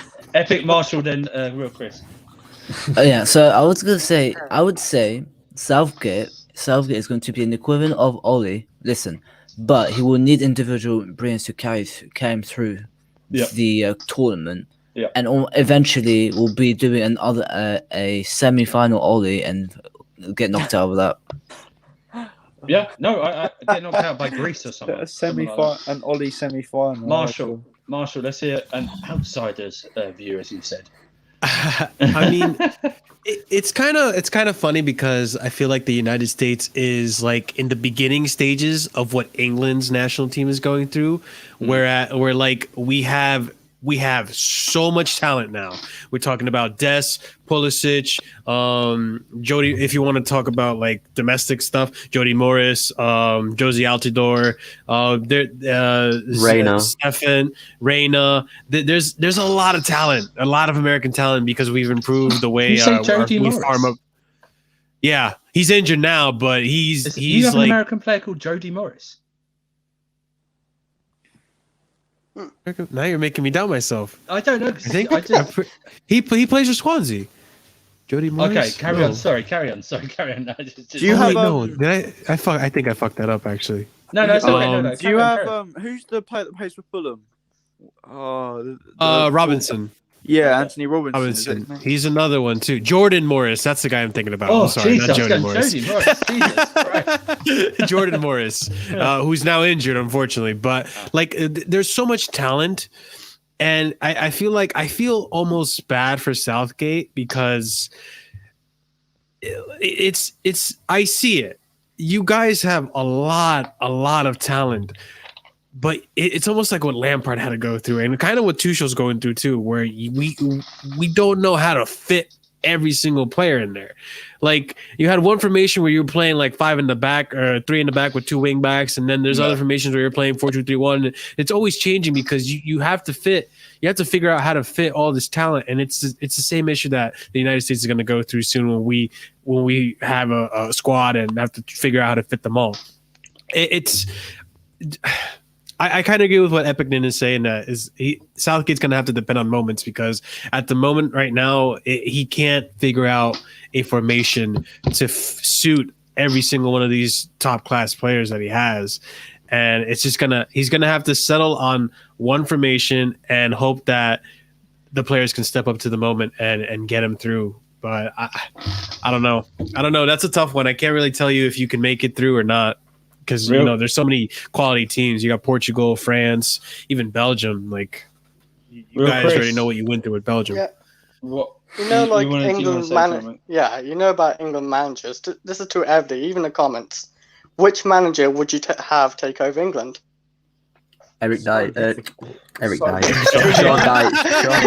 Dye would take a shit halfway through the game, dude. I was about to say Eric Dyer then, like. Who's that Dyer team, isn't it? But, nah, Sean Dyche for me, like proper Englishman. You know, he's just gonna play what we need. He'll play defensive, but who really cares? Like, why not? No, he'll be funny. Big old Brexit football, mate. You need a proper Englishman to be the English manager. Like someone who like wants to win it like as much as everybody else. Yeah, Graham Potter's get stuck in. Someone who's going to be drinking a pint. Someone who's going to be drinking a pint like at half time while we're winning 4-0 or something. Graham Potter I can definitely see that. So underrated as a manager. Yeah, you know what? I just heard Graham Potter's story, like how he came to Brighton, and there's talent there. And you know what pisses me off, Marshall? Yeah, what? He's built a system with those players that creates so many chances. I want us to give them Tammy Abraham to just finish those chances. Look, we're Charity FC, but we're not like that Charity FC. Come on. Yeah, get Drew to sign one more. But you're not gonna let Lee Gunner operate England for that. Gooner Express. Is there anything else you want to add? Just quickly about, I think one of you mentioned earlier that the Bundesliga is the worst of the 5 European leagues, like overall. Technically, yeah, I do. I can kind of agree. But it's La Liga. It's La Liga. Like look at it. Like it obviously isn't the Premier League. We can say that for an instance. Serie A is another one. The French league. I think it gets a lot. Serie A is not bad at all. What are you on about, brother? That's what I'm saying it's good. Okay. All right. I was gonna say that's your unpopular opinion right now. Wait, did you say the league is the best? Did you say the league is the best technically or the worst? The worst. For me, you got to look. You got to look at it like this. Yeah, Barcelona's they've dropped off, and they're going to keep dropping off until they can find a way to pay their debt. Madrid have an old team, and they won't play the youngsters. Like under Zidane, they aren't playing youngsters. Like look at Erdegaard. You know, I he agree. left because he won't play. I don't mean as No, I know. Of the... But even when you look at their the whole table in Spain, they've got some awful teams. Like Valencia. I don't really disagree. Levante are awful. Like for me, one of the best teams currently in Spain is Granada. He's kind of got a good point because when you think about it, for the longest time, La Liga has literally been Barcelona, Real Madrid for years, dude. Every now and again, maybe Atletico stepped up, but for years, it's just been the Real Madrid and Barcelona league. And every now and again, you see Atletico step up. Valencia was good at one point, but they dropped off severely. Villarreal maybe a little bit too. Then other than that, there's not really that many teams. I would argue that Bundesliga is better than that. You know, the French league. The French league is very underrated. Technically, I don't care what anyone says. It is. I love the French league. I can't even lie. Okay. Like if you look at the talents they have in that league, like it's unbelievable. Right. For me, look, I know I have a family from France. I know France inside out. For me, the problem with the French league is they produce very good talents, but that the league is not a very good league considering either one or two teams or mainly PSG wins the league, which for me degrades the value of that league. I wouldn't say it's underrated though. I wouldn't say it's underrated. The reason PSG why they don't win it all the time. Yeah, and I would say the reason why they build so many good talents is because loads of young kids play with the old adults, like in those small courts with small cage football courts where they'll build themselves up, and they have to go through everybody's technique. They improve themselves technically. That's why there's a lot of talents coming through, especially in Paris, especially in the outskirts of Paris, etc. And all around France. But I wouldn't say I disagree with the fact that you say it's underrated because mainly either like Monaco or like PSG win or Marseille sometimes they haven't won it in a long time, but win the league. So that's fair enough. I just mean that as in people always write it off as the worst league every time. I don't think it is. That's why. Right. No, I would say before we ended there. Yeah, let's last point. Yeah, and thank you to Charlotte for that kind comment. Yeah, thank you. I would say it's the second best league. Really? And then Serie A. Ooh, no. Second, and then listen. When you want, we'll get onto this more, and on the next unpopular opinion, we'll do that. But we got people waiting. Lunar Express, thank you very much, mate. Debut. Thank you, brother. Thank you. By all means, come back. Hope you subscribe and try and get on when we do these call-ins more. Okay. Yeah, man. Thanks for having me on. No, thank you, mate. Great debate. Thanks for coming, brother. Much. Okay, gonna get on next. Wait, hang on. I'm just gonna add Johnny back. Johnny, how you doing, mate? I'm good, man. You all right? Yeah. Any in the 30-second thoughts about what you just heard? Well, PSG's a farmers league. Let's start off like that. And secondly, no one react. Don't react. Yeah. Secondly, the England team is full of too many egos, mate, and rivalry between the Premiership, and that's why England will never succeed. Yeah. But on top of that, they always pick players based on form. Yeah. And when you pick players based on form, it doesn't necessarily. When you try and fit those players in, it doesn't necessarily fit the formation you're trying to play. That's why you can never, when judging who you'd rather have at your club, you can never judge it on form. Wait, then you can real quick because judgment of a player. Let's make just it real quick to so touch on this. Yeah, real quick to touch on this. Just, I mean, give me like a kind of a yes or no just to gauge it. But do you guys still think that inner Premier League rivalry that you had when you had Lampard, Gerrard, and Rio is still there up until this day? Yeah, maybe not. Sterling Gomez. Sterling Gomez. That's what I'll say. Sterling Gomez. But, for sure. Yeah, I see that. Okay. Anyway, yes or no, Johnny? Yes or no? Just yes or no. I don't think it is as much now. No. Okay. All right. Epic Nin, it's your turn to go back to the green room. I hear they have the Swedish masseuse. They're waiting. I heard your Domino's made it. Domino's has arrived. Yes. Got, Johnny, did you drink? Did you leave some for me? I just had some Frosties, mate. That's all. Those are my Frosties. It's got my name on it. Good old Kellogg's, mate. I mean, talk about boundaries. Jesus Christ. All right, I'll put you in the background, mate. A la carte, mate. Okay. One of my new favourite people that's come on this channel is CFCRS, and we'll add him now. I thought it was going to bring One lad. CFC, how you doing, what's up, mate? CFC? I'm good, man. How you guys doing, Avi? man? You've changed your Avi, yeah? Your Avi was Haaland, though? Yeah. Yeah, man, change that. What you've been waiting patiently? Thank you very much, mate. What do you want to say, man? Lay it down. First of all, I wanted to say, before I go into my popular opinion, I wanted to say that if we get Haaland now, he'll go on to have a better career for Chelsea than Drogba did. Yeah, wow, you said before you went to go on your unpopular opinion. Wow. God damn. Yeah, man. Because basically, RS. I think Marshall said it perfectly. Haaland is one of the only strikers in Europe that is similar to Drogba in terms of his physique, the way he can shoot the ball. Because Haaland got a rocket strike, and so did Drogba. Yeah.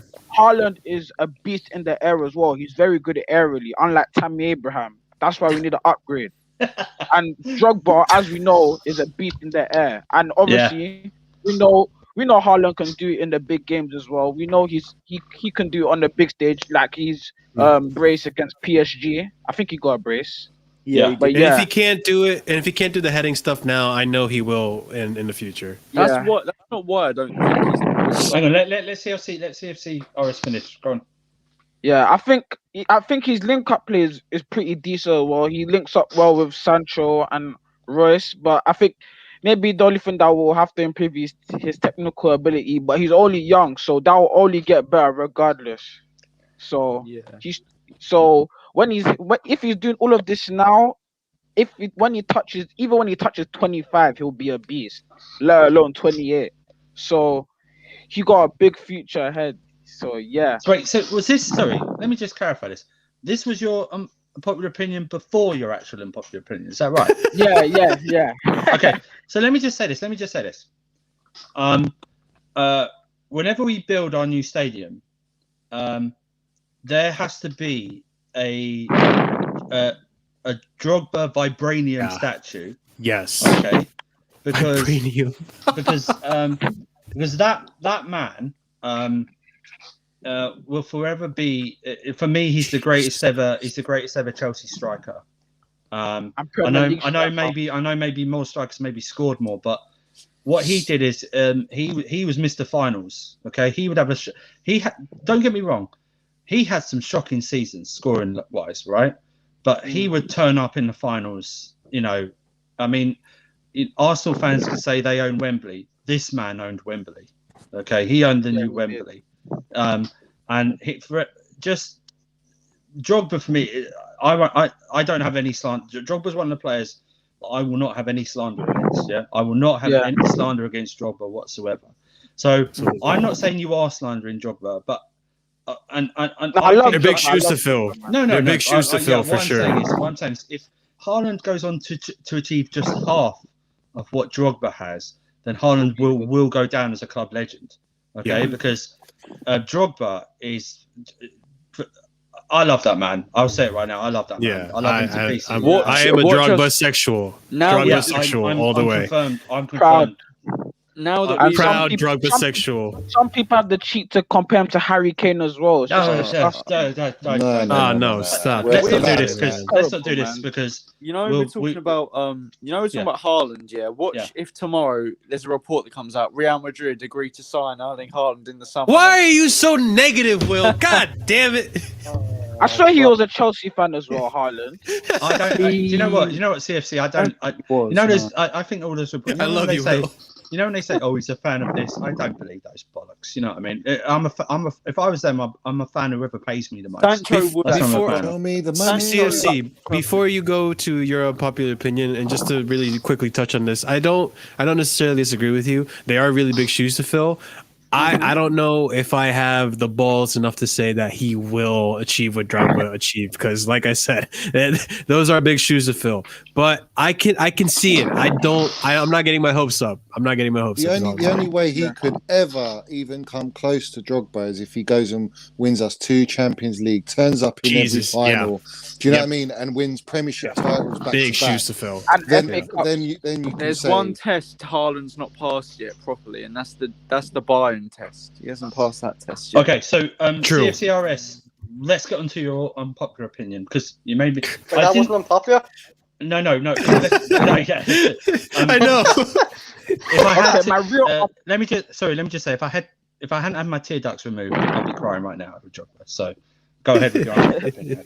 Okay, my real unpopular opinion is about a youngster in the team, and it's not Mount, because Mount is actually a baller, and people need to stop their Big Mount up hate to because you, he's a RS, bro. baller. I don't understand people that dismount, but anyway, that's a discussion for another time. Let's not. Come find me on Twitter, bro. Come and join the hive, bro. But I think, obviously, I don't want slander for this, but I think Cho is overrated a bit. Okay. Cho is overrated a bit, and I think Saka, Greenwood, Foden, and Mount are all clear of Cho. Mount clear. Oh no! Hang on, no, let him know. Oh yes, land. I'm just the motor's running. You know. I'm liking this one.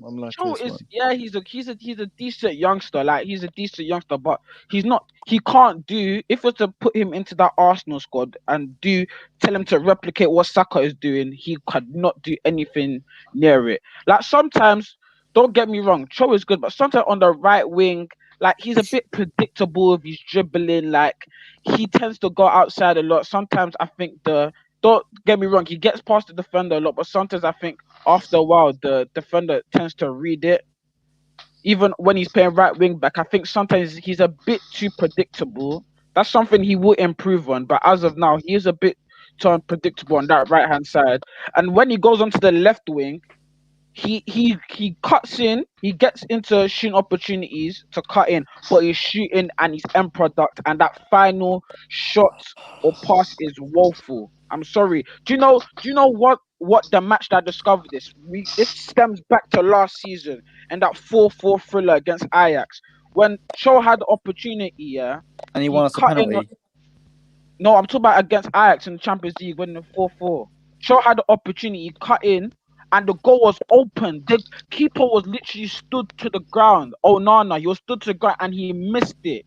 And that should have got in. And there's a couple of times where I've seen Cho cutting on his right foot on the left hand side and just have a woeful shot. It goes to over the bar woefully, or other times where he just scuffs it. So okay. Wait, I'm sorry. Wait. Hang on. Wait. Did you finish CFC? Yeah. I'm finished. Okay. I'm finished. Anyone disagree? Me. Wait, can I address this? I disagree on something. Saka and Foden. Yeah, that's fair enough. You can say they're better. Greenwood and Mount. Oh, it's just look what Greenwood did last season, though. Yeah, he hasn't been great this season. Greenwood's a good shout, Will, because Greenwood is better than Cho. Look at the way Greenwood was performing last season. I haven't seen Cho have that much influence in a consistent number of games. Yeah, he's had good games for us, especially when Tuchel come in. Goals and assists are brainwashing people. I'm not talking about goals and assists. Even if you see Greenwood play, he's an emphatic finisher. Very high. He's an emphatic finisher. Do you see him against Liverpool in FA Cup? He's one of the most creative. Hang on. One at a time. Let Will speak. One at a time. This ain't a monster stream. One at a time. I'm sorry. How can you have the audacity to call out Hudson-Odoi's end product, but then you're saying Mount is clear of him? Have you seen Mount's decision making? Easy, Will. No, I'm sorry. I like Mount. Decision making isn't the best, but he's more influential to the team than Hudson-Odoi by far. Okay, well, Hudson-Odoi is a creative winger playing in wing. Mount is one of the. Hang on, let Will land. Let Will land. You'll get your response. Look at his shot creating actions and his goals and assists per 90. Dig deeper than goals and assists because they prove the end product bullshit wrong. So just dig deeper. Go and do your research. Watch Hudson-Odoi play. He will be one of the top creative players in the Premier League in 2 years' time. What makes you say this? Because look at the statistics. Look at them. Okay, but right now Mount is better than Hudson-Odoi.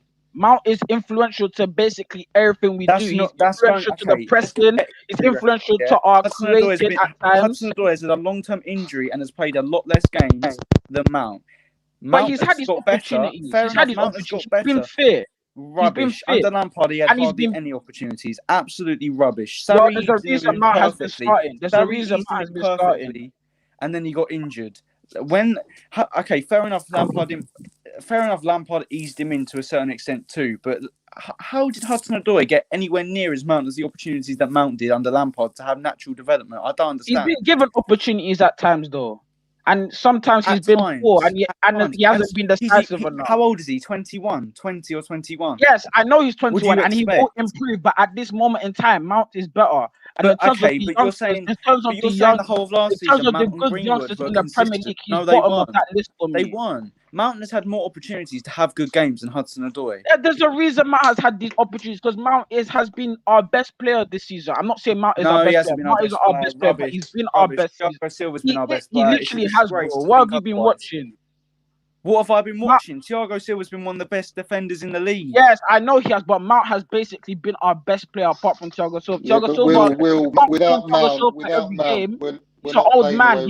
He's rested a couple of games. Even Premier League games, he's been rested. He's not as consistent as Mount. Mount's had no injuries. Without our shit manager before in Lampard, maybe we would have been higher to start with. Yeah, you could say without this. Without Werner missing open goals, we'd be a lot higher up the league. Yeah, you can say with or without. But you can't say that Hudson-Odoi has had anywhere near the amount of opportunities. It's a joke. He doesn't get hyped up, and he doesn't get credit for his good performances anywhere near other talents in the league, and it's a joke. It's a joke. How can you even compare their ability? How can you even? No one's saying Hudson-Odoi isn't good. I'm just saying he's not as good as product. When per 90, he has more goals and assists than Mount. If you watch the match, you'll see how indecisive Cho is in certain moments, and that's clear for everyone to see. Okay, but every youngster has that bar. Maybe I don't have any stats on me right now, but I'm just going to what I watch. And what I watch, Cho has done some good moments of skill and dribbling, but he's not decisive enough. His shooting isn't good enough. Okay. The only one time I saw I've seen Cho actually do a good shot was against Bayern Munich, and that goal was offside.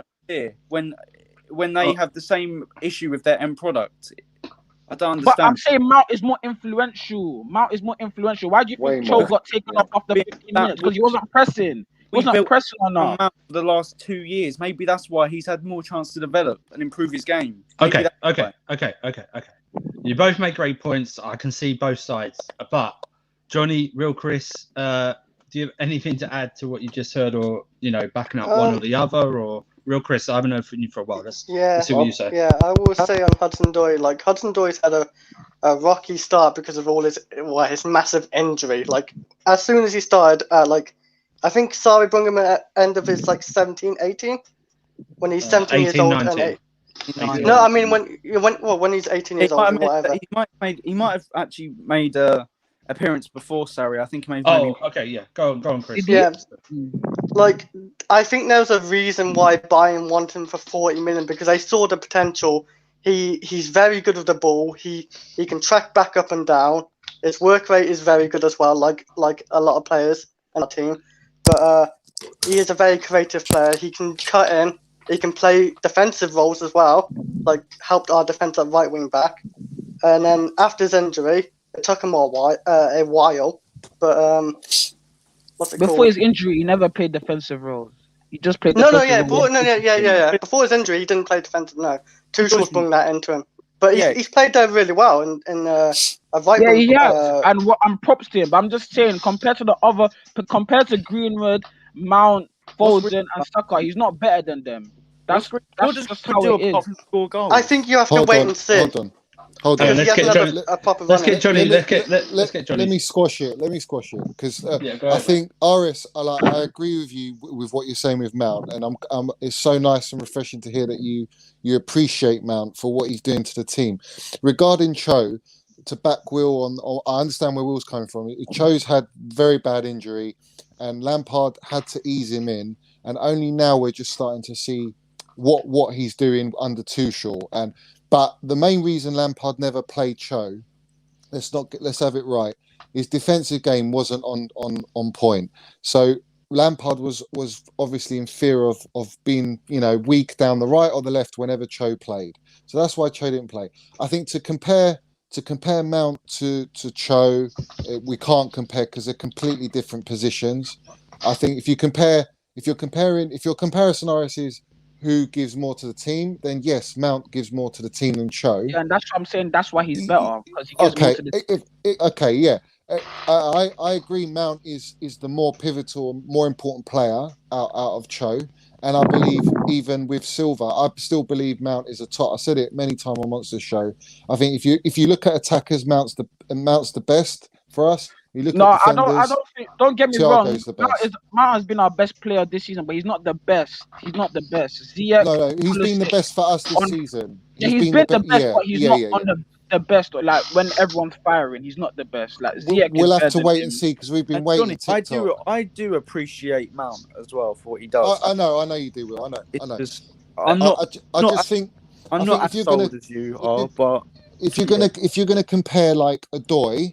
Let's compare Odoi to Greenwood. Like they both not played as many games, and they're kind of similar players, similar roles. And then you can look at Saka, but Saka's played a lot more games. So let's go. If you ask me, I put Cho in the bracket with Greenwood as opposed to Saka. I think Greenwood is potentially going to be on high levels. If he continue, if they don't burn him out, he's going to be a very special player because he's both footed, he's clinical, he's quite Van Persie like actually, but for a winger it's very, very unusual. With Odoi, he needs to sort his end product out. It's quite simple. His defensive game's got better, but his end product is not there. Yeah, that's exactly what I said. His end product is what lets him down, but he's still quality. Don't get me wrong. Yeah, let me Marshall, let me get to Marshall, and then CFCRS. You have the closing point on this, Marshall. CFC, I gotta congratulate you because you're the first caller that got me stuck with this face for like 20 minutes listening to all this. Like I am shocked to hear a few of the things that were said here.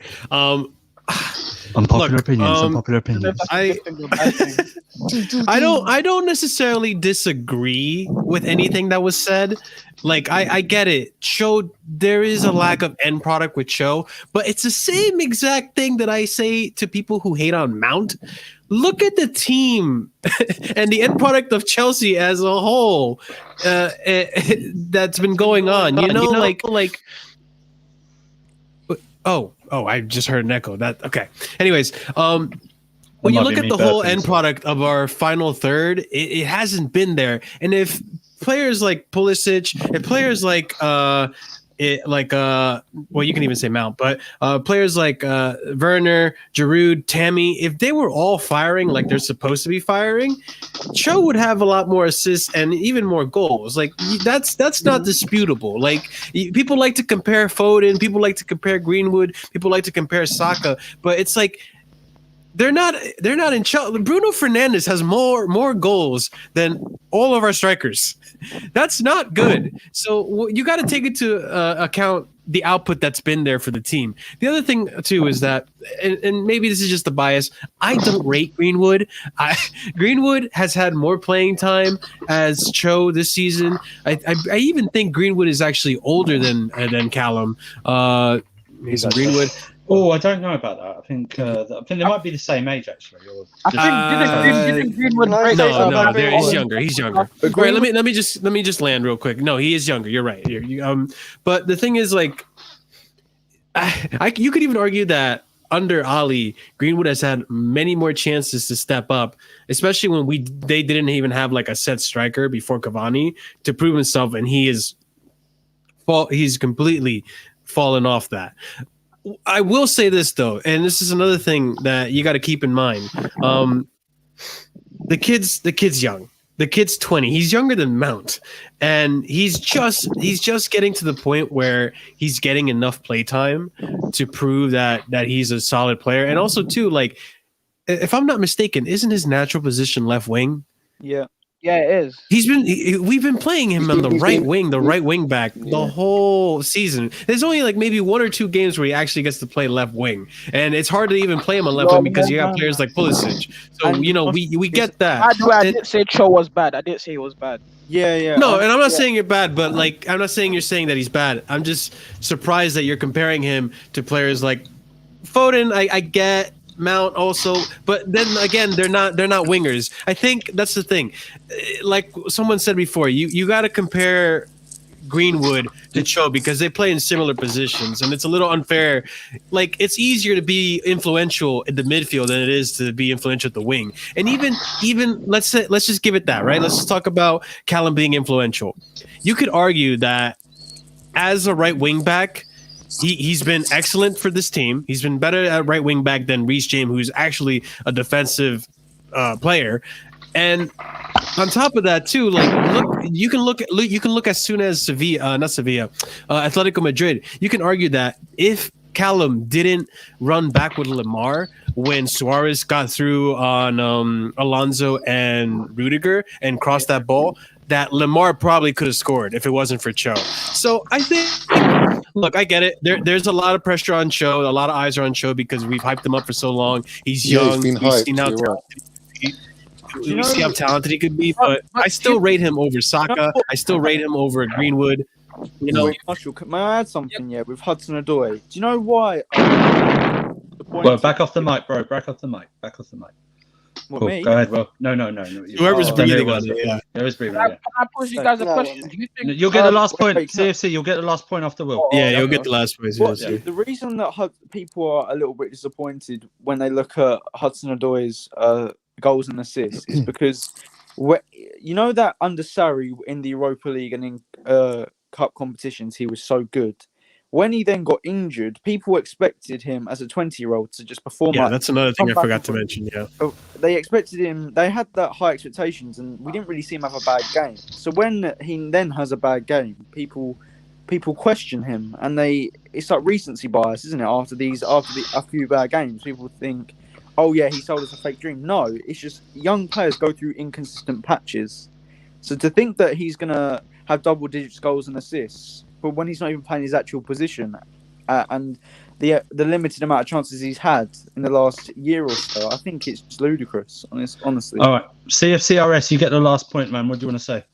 Yeah, I just wanted to say that. Yeah, I don't think Cho is a bad player, and I think he's going to turn out to be a great player for us in the future, no doubt. I just think that I just want a bit more from him. I want to see like a more individual quality that Predator vibes.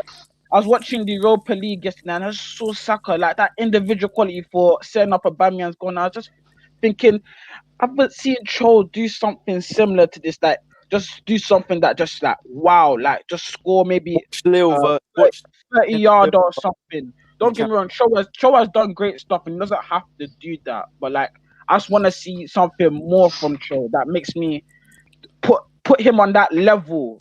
United have been waiting 2.5 years for Pogba's and they're just about getting it. So CSC, I get you 100%, and I wish there was that end product, but that's the thing. That's why I brought up what I brought up during that Atletico Madrid game. There was a lot of crosses in the box that Cho made, but no one was there to finish it, or it just wasn't. There wasn't the quality to finish it off. So I think. With our young boys, I think it's severely blast. They put on blast a lot because one, we do hype them up, and two, because just our team just doesn't produce like they should. All right, RS, are you on Twitter? RS, yeah, I am on Twitter. Come and follow the MM19 Hive, man. It's just Mason Mount. Like, listen, I'll be real with you. No, I'm not a Mason Mount fanboy, but I just think no, it's not about being a fanboy. It's just like if you support him, brother, and it's all positive vibes, then come and follow it. But I'm only following Mason himself, his dad in Chelsea, so there's no follow back, bro. All right, join the Mason Mount cult. CFC. Is that your Twitter? Oh yeah, Andrew, I wanted to ask you if I can be a mod, bro. I'm trying to be a mod still. All right, I'll put your name forward, okay? I'll put your name forward, yeah. I don't have access to do that. Only Kai does, but I'll put your. I'll ask him to do it for you, okay? Andrew, what happened to your hat? And to anyone that hot, thinks, man. I've got look. I now got the Chelsea kid. To anyone that thinks I'm a Mason Mount hater, I'm not. I follow them. Will follows the Hive, man. Guys, I sent Kazi the link ages ago. Okay, I sent him a link directly. So. Not today. Okay, we'll get him on a different time. CFCRS, you are a massive supporter. Thank you very much. I'm glad I was able to get you on for a longer time as well today because you really put your point across well. Okay, keep doing that. We're going to keep bringing you on. Okay, thanks, mate. So keep doing that. Keep debating in the chat. You're great in the chat, debating people. There's no I like our chat. There's no. We've kicked out a few people that have said a few things. Yeah, but our chat's like very debatable. You know, they're not mean to each other and like horrible mean. But CFC, it's going. Yeah, thank you very much, mate, and we'll speak to you again. Bro. Yeah, take care, CFC. Thank you. So for the people in the chat, just know that this isn't like a one-time thing. We're gonna try to make this show happen consistently, week by week. So if you have an unpopular opinion and you don't get on the show, just have the notification bell turned on, get subscribed, make sure you don't miss the next one, and we'll probably get you in there. Yeah, just to let you know, guys, we just so everyone who's watching it, we're gonna keep it to as many as just 6 people on here because we feel that anything more than that. Points get lost. We then go into another area where we're supposed to be going. No one can hear each other. Yeah, and we'll just rotate it. Okay? Andrew, do you want to put me in the back for the next one? I've just got to do something quickly. Yeah, sure, mate. Yeah, sure. Well. Epic, what did you think about? What do you think about what you heard? No, I was gonna say. And Will said he's not an MM19 hater. I was just gonna say he's a Jorginho sexual. Yes, he definitely is. He definitely is that. Blue Ice. We're gonna add next. Blue Ice. Welcome, Blue Ice. I've muted your mic. Yes. Hello. How are you doing, mate? How you doing, guys? Thank you for no problem. Thank you for patiently waiting. What do you want to talk about? Thank you. Yeah, sure. Well, I wanted to start by giving Mason Mount his flowers. Keep it brief. That kid is a work in progress. Still, yeah. Okay.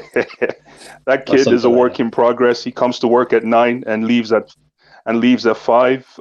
Comes in with a lunchbox, his apple, yogurt, and a sandwich. Great in those half spaces. Making it sound like he's going to school. Yeah, no, he is going to school. The kid is going to school, and the whole idea was for Barkley, Ziyech, and Havertz to bench this guy, but for some reason he can't be benched. He cannot be benched. I mean, if you look at it from last season, Barkley tried everything he could, and I'm a huge Barkley fan, but still, Mason Mount still had something to say. Secondly, Haaland. If we pick up Haaland, do we have the midfield to support him? I think no. I think we need to find midfielders that can make killer passes like the Tillemans of the world, even Maddison. I'm not saying we should go after them, but we need midfielders in that ilk, if that makes any sense. And finally, my unpopular opinion, I'm just going to make it quick and I'll let you folks deliberate if the need arises. My unpopular opinion is Kovacic he has the crowd appeal, but he's nothing but a glorified bench warmer. I rest my case. You are lucky Kai is not here. Yeah. You would also receive the banhammer with the real Chris over here for talking smack about basmati rice and stuff. Jesus. No, but it's frustrating. It's frustrating. I was so excited when we dropped 40 million on Kovacic last season, and this is the beginning of when Lampard came in, I was so excited, and for some reason, without trying to beat the hammer on the head, no end product, and if we bring in Haaland, I'm not sure how we're going to support that kid. He might come in and end up being paperweight. I'm telling you, we need a ruthless midfield that can actually make those killer passes. We've got Havertz and Mount though. I mean, we compared Maddison. Someone was who was it? Lambs was saying Maddison, and everyone's saying Maddison's better than Mount. But when we actually looked at the statistics, literally Mount was off like 2 goals or 1 assist from Maddison. So they're right on levels. I think. You can't really judge Mount based on scoring goals. He's a utility player. Yeah. He's got everything in his locker. That's the point. Exactly. He does more than what Maddison does, if that makes sense. Absolutely. So therefore, to what he adds to the team, I think will benefit Havertz. And then Havertz could be that guy to obviously play with Haaland and support Haaland. Yeah. I see. But Kovacic, to counter Kovacic, I agree. Like his final pass is dead. I mean, he doesn't score goals. So frustrating. But he does everything else so eloquently and well. So I think for what he does for our team, we got to play him. But it's such a shame. I think that's why Real Madrid sold him, really, because they obviously knew he didn't have that final part to his game where he could be like what Scholes used to do. Kind of thing, but obviously Scholes scored a lot of goals and important goals, and Kovacic can't even score goals, or find a pass. So exactly. You're sort of playing handicap, really. But that'll come. We'll get someone else in. But I respect the Mount lunchbox. Like jokes, man. Does anyone disagree? That's my boy. Yeah, I disagree. I actually disagree with it because Kovacic came into this team not here to score. Like we knew what type of player he was. Like he can dribble the ball. He's like a centre mid Eden Hazard without the goals really. And it's just like he keeps the ball and never loses it and passes it on. That's what he's there for. Like keeping the ball and moving it. That's what he's there for. Yeah, but he only moves it. He moves it to areas with no productivity. Yeah. I mean he's supposed to move it into areas that will commit our forward players, and he doesn't do that. He's running around in circles, and then when, like someone was saying, he can't even take a direct shot. I mean, he can send the odd through ball though. Sorry? He can send odd through. He can send a odd through ball, like the odd through ball. A true ball to Jorginho, yes. No, he's done it to Werner and stuff before. He has sent the odd through ball to like a Werner or a winger, but it just doesn't do it a lot. I do say, but like I think he's just very good at dribbling the ball and keeping the ball and moving it, and that's what he's there for. You see, the problem is because the ball is always at his feet, you expect more from him. I wish he was doing more passing than actually doing that dribbling, because the ball is always at his feet. He's like the conductor of the choir, but the choir is not singing. The choir is not singing with his direction. He's going left or he's going right. He's very indecisive. In my opinion, I don't know. I do agree on some of your points. Though. Hang on. So is Epic in there? Can you hear me? He's I am. Yeah. A minute. Can I just want someone has heard this Kovacic slander and just wants to get on. Is that okay? Yeah, sure, fine. I'll just drop you out the background. Is that okay? You've been brilliant. Yeah, today, mate. Thank you very much. Who's coming? Trying to get Slens on. He is not like this. So if I'm just going to get Slens on for this. Should I run away now? No, he's got a camera. Okay. Okay. CFC, Eric Blue, Cash Money. You will be coming on. Don't worry about this. Okay. You will be coming on. And those are the last. This is it. This is a special one. I'm adding Slens. Will become. Go ahead, Slens. Oh boy! Listen, bro. Listen, I'm the resident Kovacic. So, when it comes to slandering my guy, I can't have it, man. Listen. Yes. When you look at someone like Modric, right? When their Madrid team was so successful, did you look at him and think, "Oh, this guy does not score enough. Oh, he doesn't do enough. He doesn't." I don't think that. I think what he does is his role, and he does it perfectly. The reason Kovacic was our player of the year, whether people like it or not, was because of how good he was in his role, right? And listen, I've seen people talk about Mount and then like beat Kovacic was the same stick that they don't beat Mount with. I'm like, listen, like when you look at Mount, like he's a great player, he's a great young player who's up and coming, who's, you know what I mean, like he's an important part of our team. But whether we like it or not, bro, his end product is not good enough. It's not good enough. You know what I mean? And if you say the same about Kovacic, I understand. But bro, no one does what Kovacic does in our team. No one. We don't have a single player who does what he do. Like no one progresses the ball better. His passing. But progress the ball to where? Where does he progress the ball to? From Mendy to Jorginho. That's all he does. He doesn't progress to the final third. My friend, the reason you're looking at him for end product is because our front three aren't doing a good enough job of it. That's why. If our front three were doing the job, we're scoring goals, yeah, then we listen. When I look at United, I don't think Fred or McTominay, they don't have enough end product. I don't look at that because it's a double pivot who do their job. Right. They cover for the centre backs and they cover that space and they get the ball back. Now Kovacic does that and he's got dribbling ability. So like for me, like no one does what he does. But because our front three isn't scoring or assisting, we're looking at like, oh, what about our midfield? No, bro. You should be looking at our front three. But Kova needs to reduce the dribbling and do more passing. That's the difference with Modric. Modric could lay that pass, and Modric has a free kick.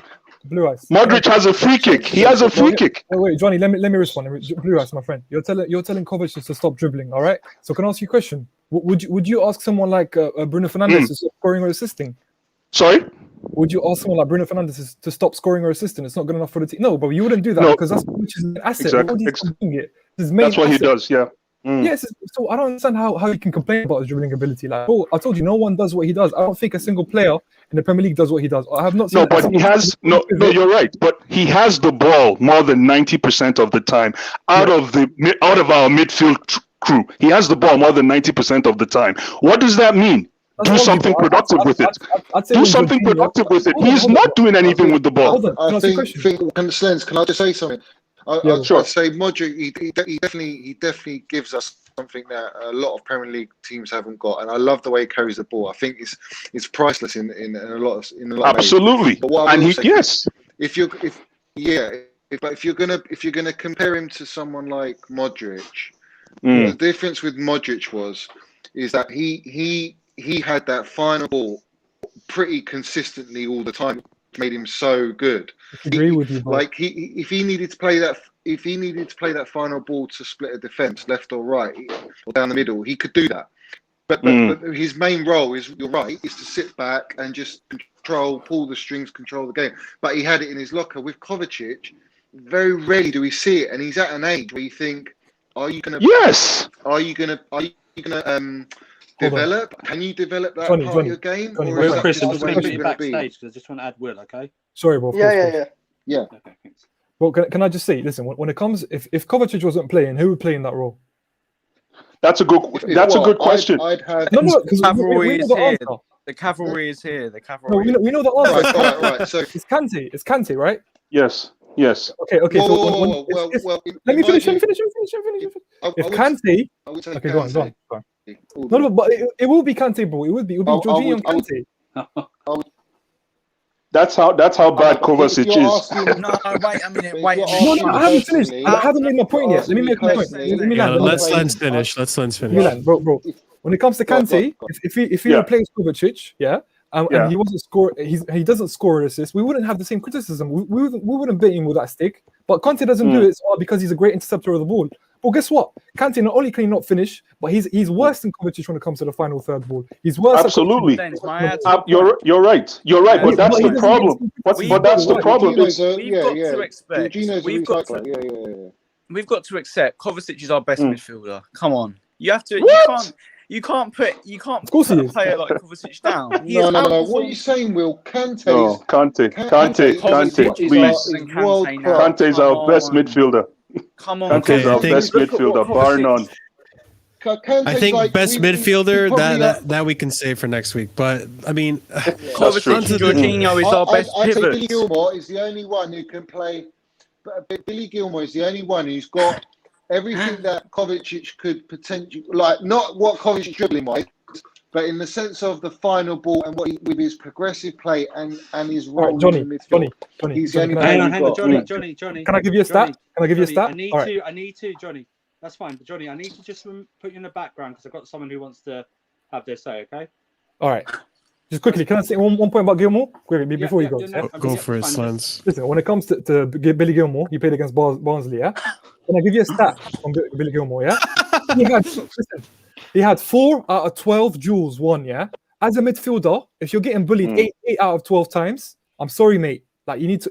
It's not good because we'll get but Billy Gilmore is 19. He's 19. I'm not... Listen, I'm not saying it, but I'm saying you're telling me Billy Gilmore. Come on, bro. Like, let's be honest. This guy is... You said he's 19. Why do you want him in the first team? Why do you want him in the first you can't compare him to Kovacic. Kovacic is a better midfielder than Billy Gilmore. We agree. He said he can do what Kovacic does. That's ridiculous, bro. No, but to compare... But that's how bad Kovacic is. If you have to start comparing Kovacic to Billy Gilmore, in your eyes, that's to show you the kind of quality Kovacic has. Kovacic, right? Okay. Let me ask you. Can I say something? Yes, please. Sorry. Yes, please. Go ahead. You know who shared your opinion? Sorry? You know who shared your opinion about Kovacic? Our worst ever fucking manager, man. Look where he is now, in the job center. You know, buying fucking baby things for his kid, man. That's one of the most deadest opinions in fucking football, man. Kovacic is clearly our most complete midfielder, man. Is this Kai? Is this Kai? Wow. Yeah, it's Kai. What? I thought you were made him in school, bro. so mad. You made him so mad. He dropped out of university just to go on this fucking conversation. Kai, I don't want you to fail your course, man. Please. The reason we won the game against Atletico because Kovacic was able to keep the ball when Mount couldn't. Mount can press, but nobody can take the ball off. Like, one player, if he goes and tries to get the ball off Kovacic, it's impossible. He had to be ganked by 3 players to get the ball off him.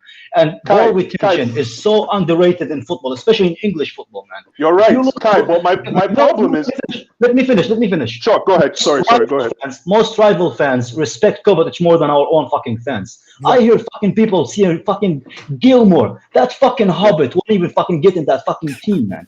And people are trying to disrespect Kovacic like this. Okay, I get it. He is not the very like English fucking baller who scores ball, but that's not his fucking job. His job is to keep the ball, retain position, and not to lose the ball to counterattacks. And he does it perfectly. So let me ask you, Kai. Kai, let me ask you a quick question. Kai, quick question. Hold on. Okay, sure. Let me finish. He is one of the only players at the Chelsea team that can complete 90 passes per game, every fucking game. The guy wins the ball off of him. I'm sick of this fucking agenda against Kovacic because he doesn't fucking score goals. That's not his fucking job to score goals. Just because our front line is dead. No, that's not you're missing the point. Kai, you're missing the point. That's not what I'm saying. Kai, let me ask you a question, Kai. Would you consider Kovacic a 6 or an 8? I think he's a mix between both. From a positional standpoint. He's better in a double six. He's better in a double six than he is. He's better as one of the double sixes. He's a ball winner. Listen, if he's a 6, he's not a box to box though. He's a ball winner. That's his job, to win the ball and to pass it to somebody who's more creative. That's his job. Just because we don't have a player to complement him, that doesn't mean that it's his fucking fault. His end product is not even bad. Can I just respond to that guy? It's terrible. His end product is terrible. It's not terrible. That's not his job. End product is just his job. It's like asking a defender to score goals. That's a ridiculous comment. It's not what I mean. Yeah, true. End product not for goals, but to make passes. And Iniesta score in between them. Barely every fucking season, but that's not their job. That's not their job. Wait a minute, it's ridiculous, man. Anyway, I gotta go, man. I can't have this. Can I address that comment of stat pad? It's so ridiculous. Kai, go. No, don't fail that course, man. We need you to pass your uni, bro. Take care. Wait. Take care, bro. Can I just say, Blue Ice, Blue Ice, I don't know what you got. You've got something. He wasn't going to come on. He wasn't going to come on. Really? I don't. Wait, Andrew. That wasn't my intention. I just know. Guys, gentlemen, I'm so frustrated. Listen, I am so frustrated with Kovacic, not because of his ability. It's just because the ball is always at his feet.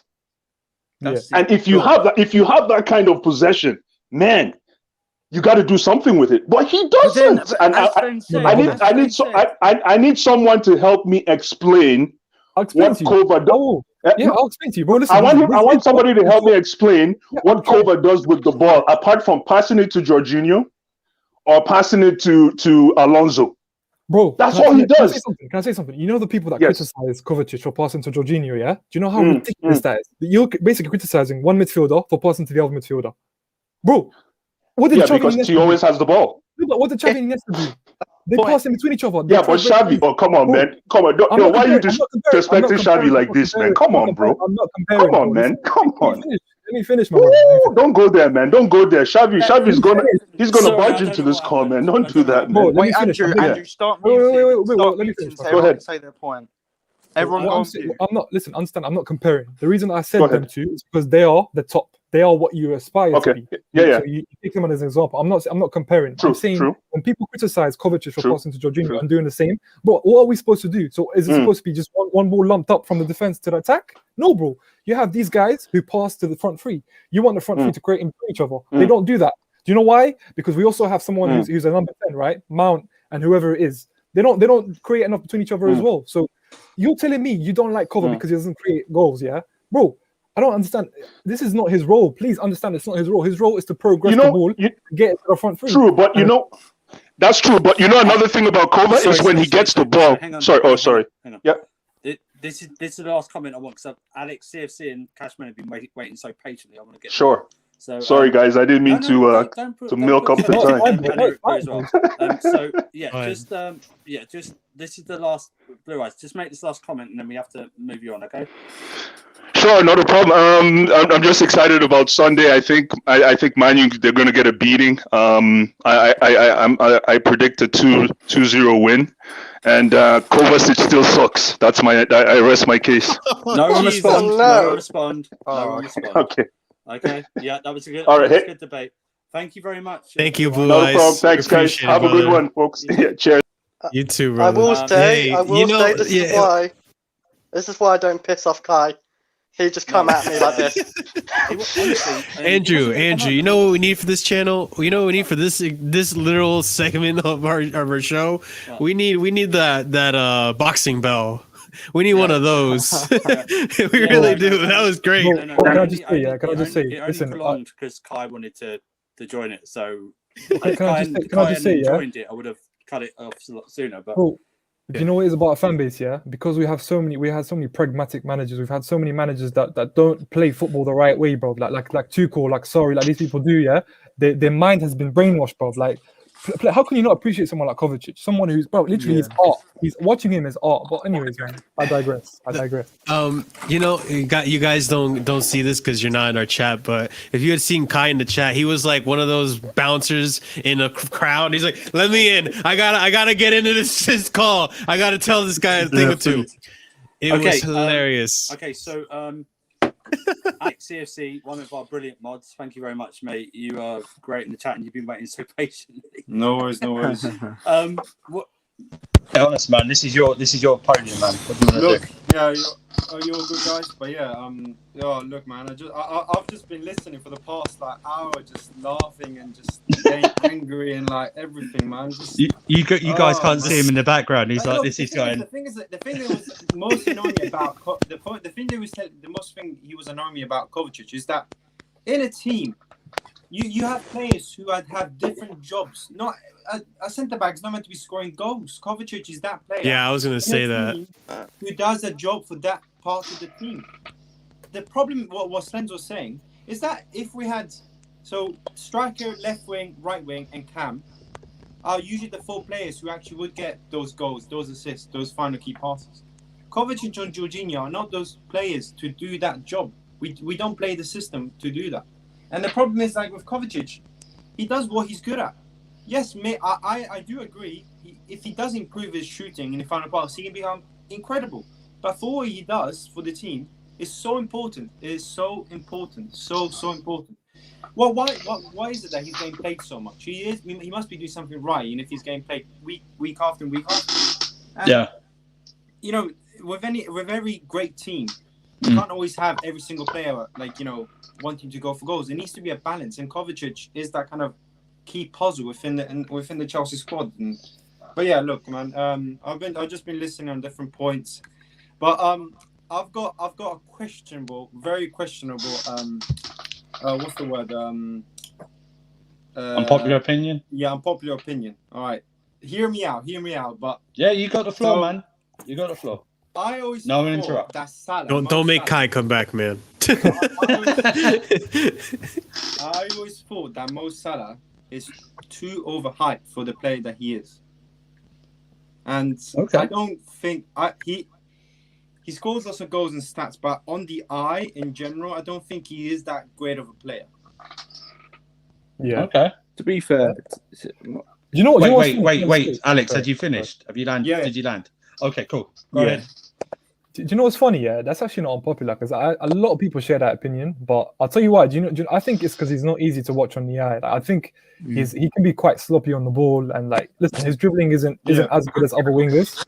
So like, he doesn't look that good. But when you look at his numbers, like, you can't really argue with the numbers because it's so good. But I'll tell you what. Listen, the reason I think he's overhyped is when they say he's better than Hazard. Like once they say that argument is done, bro. Like, yeah, I just don't think he's that kind of talented player. He just gets those goals and just gets those assists and goals, but like, he's not a natural. You know, people bang on about him being an incredible naturally talented player. I don't agree that he's a naturally talented player.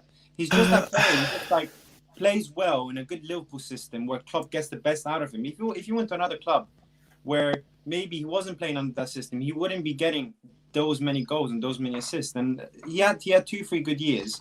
It's just I don't know. Whenever I see him play, it's just he's got his moments. I'm not here like saying that he's a bad player, but I just sometimes it's overhyped about saying that he is kind of this incredible player, and it's just I don't know. I just don't. Just to play devil's advocate here, because I'm kind of in the same camp where I don't really rate Mo Salah as highly as all these Liverpool fans do. I mean, we saw what he did at the World Cup stage, and he was just vanilla, right? What I will say is that there is talent there, and he does have a very good ability to finish balls. Like, let's get it straight. Like, you see some of the goals that he scores, and it's like Ronaldo level kind of type quality goals. Like, it's up there. He scores some fantastic goals that you can't wrap your head around. But when it comes to the output and the amount and how often he does it, and I don't know, I just think the biggest reason Salah is as successful as he is because he has players like Mane and other players that like Trent, who can cross the ball well, and Robinson. I don't think it's so much just because of him. I think the team around him that's a good point, yeah. But can I tell you something, like, just to kind of argue your point? You know, this year, right? Like, would you say that Firmino, Mane, Trent, or even Robertson have performed? I think Robertson has. No. Robinson maybe. The thing is, Salah has. So it shows you, like, I agree with you. Season. It's crazy. No, sorry. No, go on. Go on, Alex.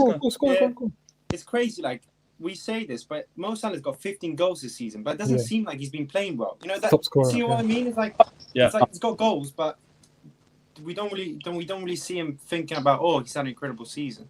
Bro, the way I compare it, right? I compare it to someone like, this is gonna get me so much hate, but someone like Ronaldo, right? Towards the end of his career, yeah.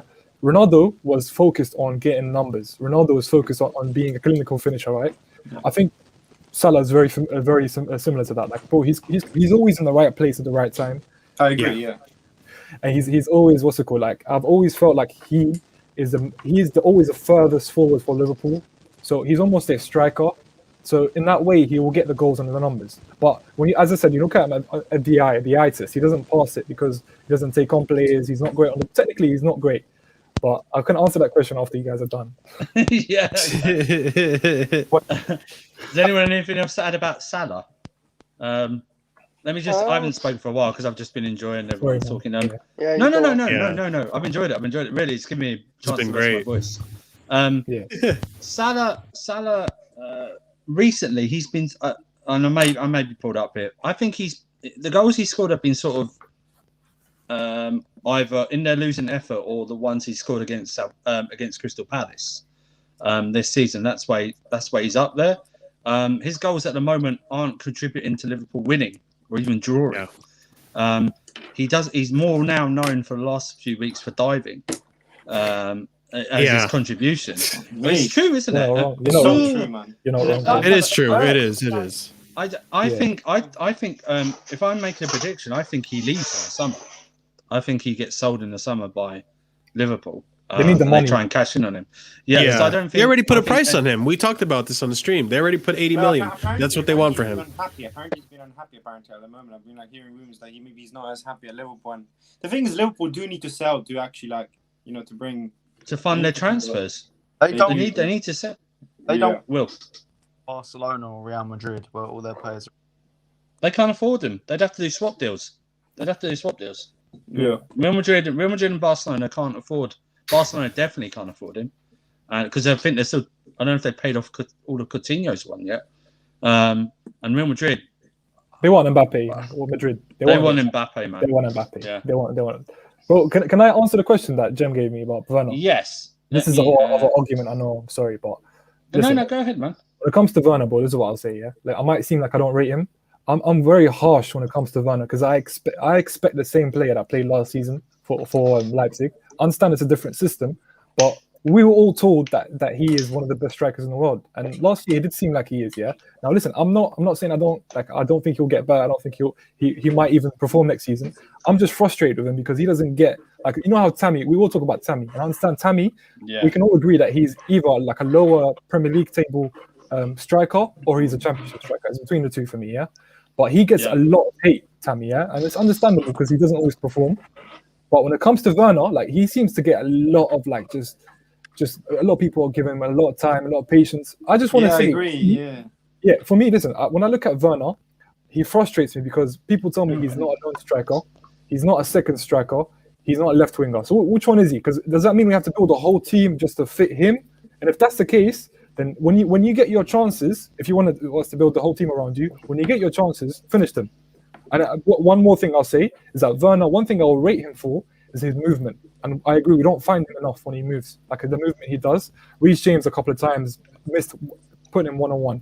But if you're going to get those chances and not score, then I'm going to have to start looking at you differently. Because we've had a lot of strikers who've been similar to him, who do have great movement, but their confidence just goes up in the gutter. Like a certain Spanish striker, I don't want to say his name. But yeah. That's what frustrates me about it. I'm guessing you're talking about Alvaro Morata. Yeah. I'm not comparing them. I'm just saying I don't want to see it happen again. All round a better player than Werner, if we're being honest. If we're being serious. Wait, Will explain. That's okay, Will. I feel a little bit bad for Morata at Chelsea. I don't think we played to his strengths whatsoever. I think he's down. Will. Wait, can I just say something about this, and then we move on and rotate the room? Look, first of all, to touch on the Morata thing, all I'm going to say is that Werner gives 10 times more effort than Morata ever did in his career. Okay, so that it's enough there. That's not what I said, Marshall. I said that all round as a better player, you could argue Morata is a better player all round. I don't know.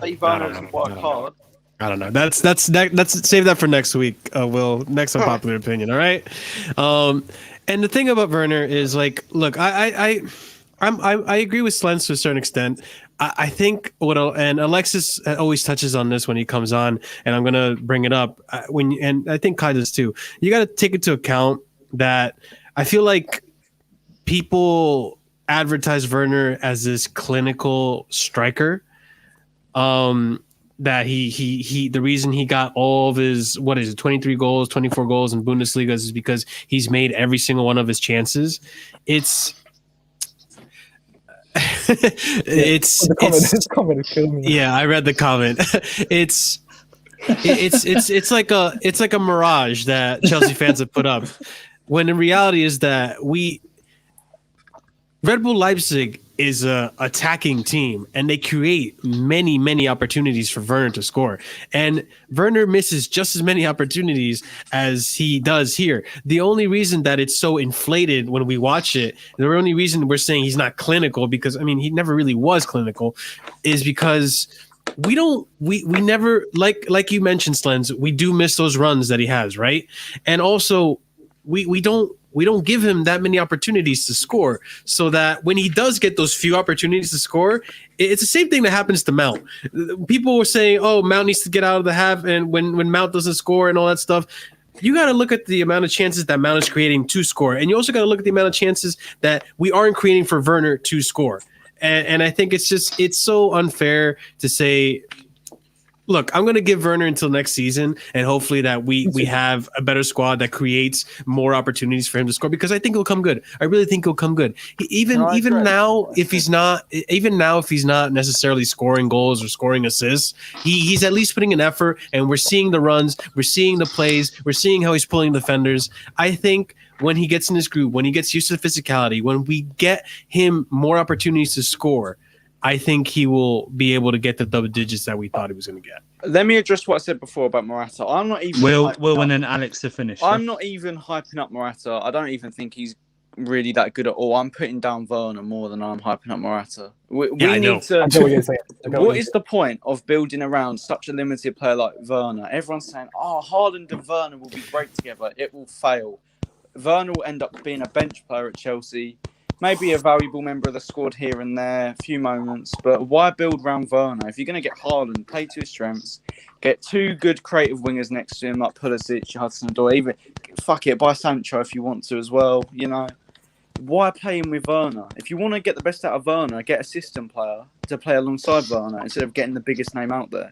That's what. Werner will be a demon on the bench. That's what. Real quick, Alex. Before you go on your point, and then we move on, I just want to say, just because we need to find Werner's runs more often doesn't mean that we're trying to build a team around Werner. There are multiple players on our team, and we saw it against Atletico, that make those kinds of runs, and we don't find them.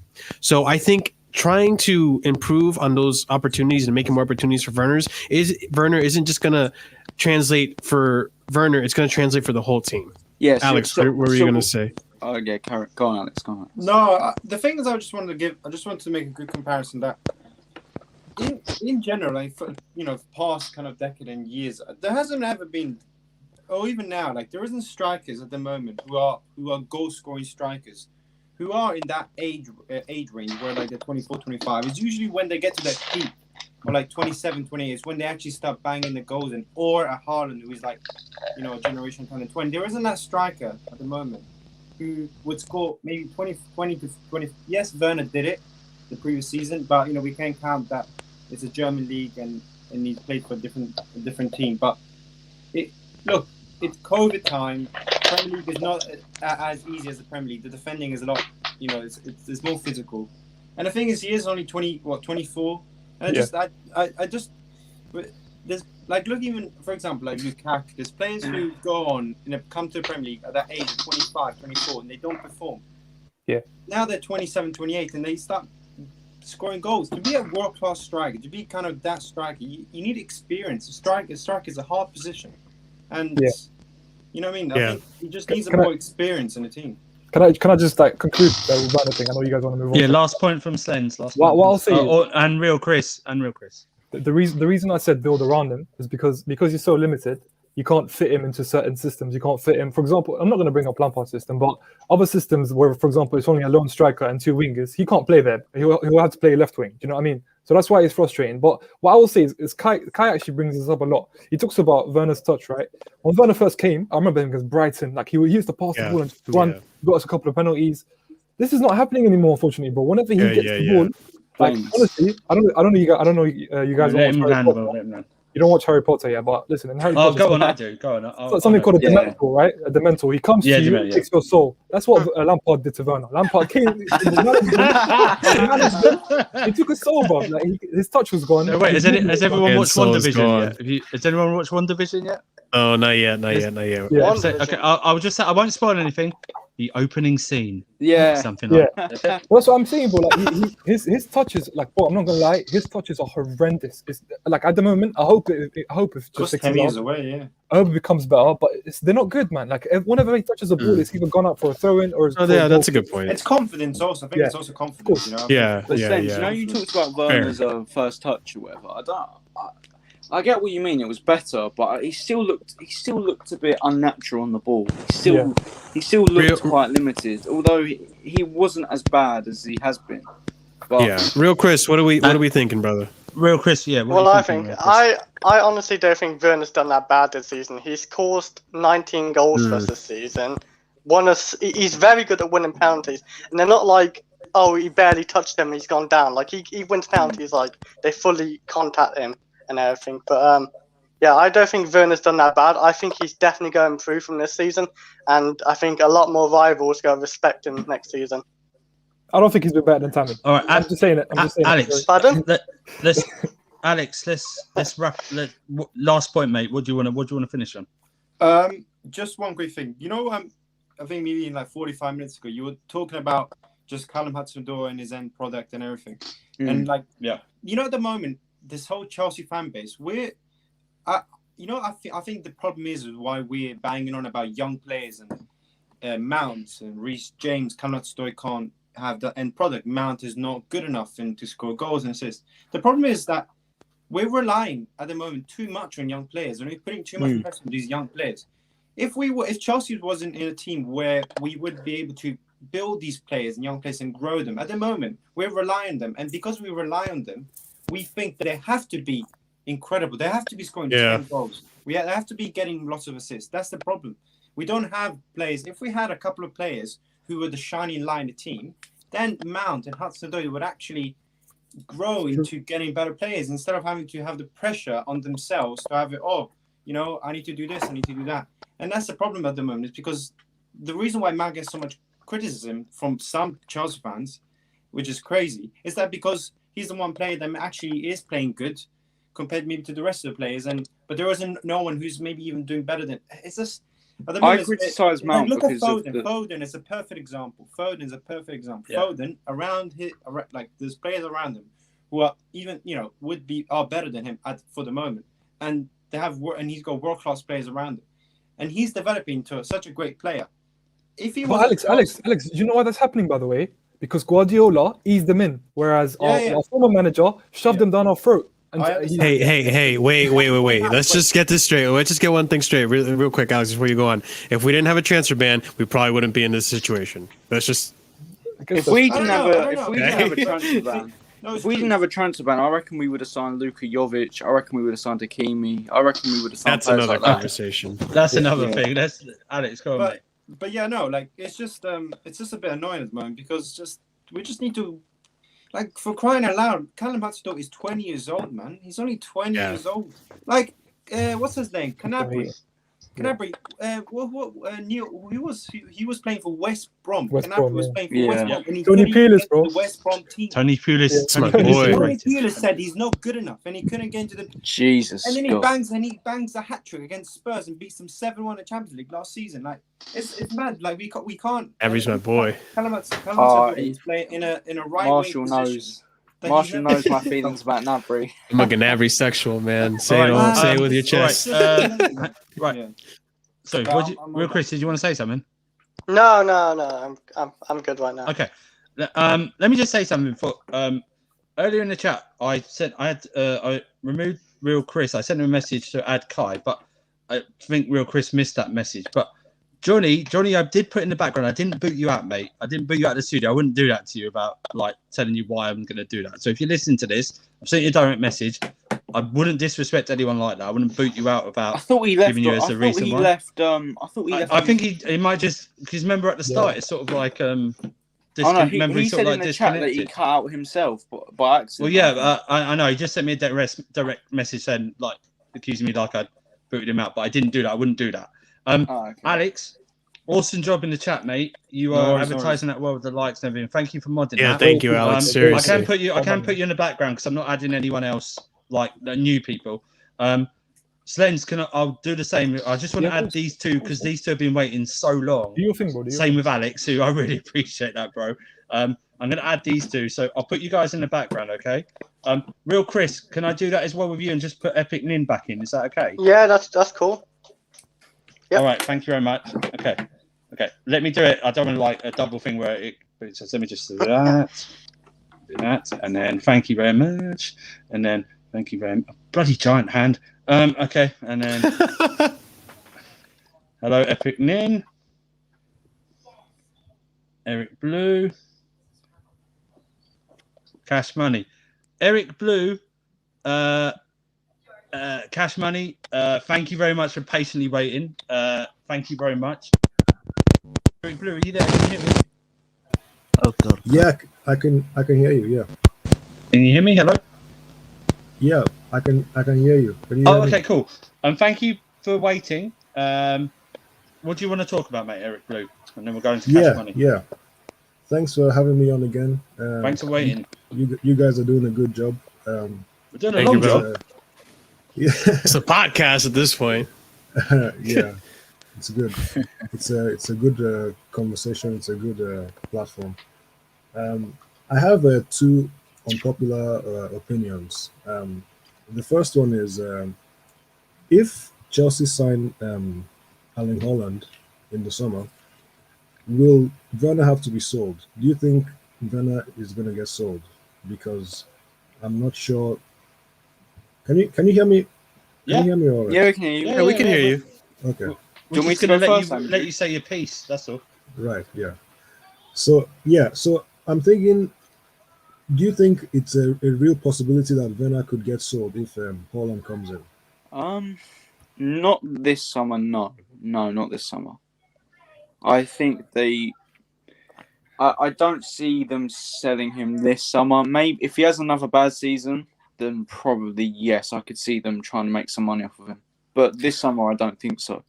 From a rival perspective, for me, I think the Chelsea people will take in consideration that the fact that usually players that come from like the Bundesliga or like external leagues take a year to get used to the league, and then come the second year, that's where they're all adjusted. They're in the lifestyle of the Premier League, and see and the second year whether they live up to the expectation that they've bought in the first season. And I'm guessing they'll just wait until the next season. I would say if he performs well, probably just stays, and you still get Haaland nonetheless, just to add quality and depth. And also, if it doesn't work out, you just sell him in it. So. Yeah, that's a fair point. Yeah. What about you, Cash Money? What do you think about the Werner thing? We can't hear you, bro. I think you're on mute, mate. No, we can't hear you. No, bro. it's still on. Yeah. No, don't do this. You've been waiting for ages. Oh no, that's not. Oh no. Oh no. No. Hang on. Wait. Is it? No. Hang on. Okay. Let me see this. Wait, have you got headphones, by the way, bro? You got Get headphones. Get headphones. Cash Money, have you got headphones? Get headphones, bro. Put some headphones. Yeah. Put some headphones on.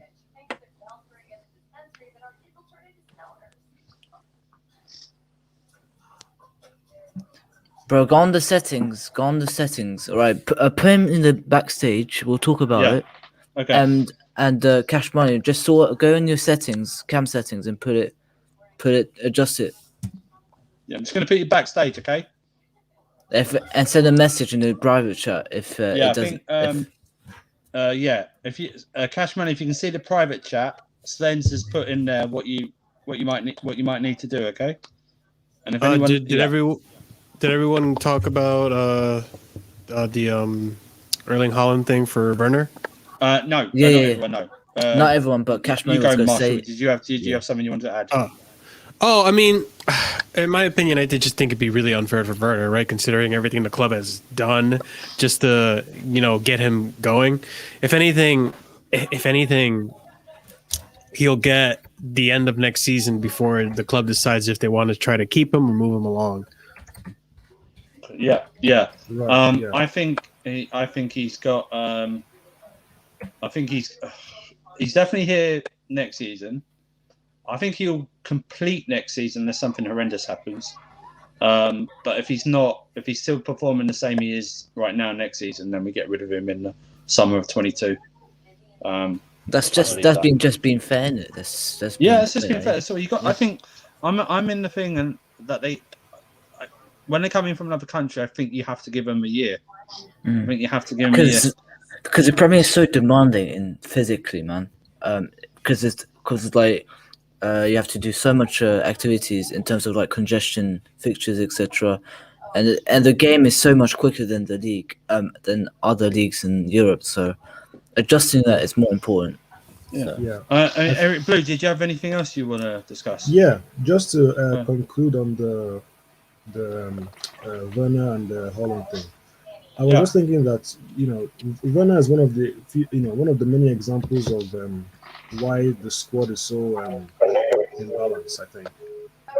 Yeah, bro, can you talk now? What's going on now? Speak. Oh, that's this. That's getting feedback. Yeah, you sound really distorted, brother. I think it's best if you sort out by next show. I'm going to put you backstage again. If someone could help him, if there's anything to sort out the distortion, then put you backstage again. I mean, in my opinion, you should stay. You should fix it by next show, innit? So it's quite late now. Yeah, worst comes to worst, Cash Money. What we could do is for next Unpopular Opinion, we'll have him on first. And, put the headphones. Have you got the headphones on, Cash Money? Yeah, you put some headphones on. I don't know if it works. Put your headphones in. Are they in? Yeah, he's just going to do that now, and then. I mean, Eric Blue. Yeah, I mean, Thank you for coming on, mate. Cheers, man. I was just gonna try and quickly go around that. So I was thinking that maybe they could work as together, Werner and Haaland, but it's easy to just say it on paper, but you don't know if it actually will work out. I was also going to talk about Tammy Abraham as well, and it's still not coming through, mate. Yeah. You know what, Cash Money?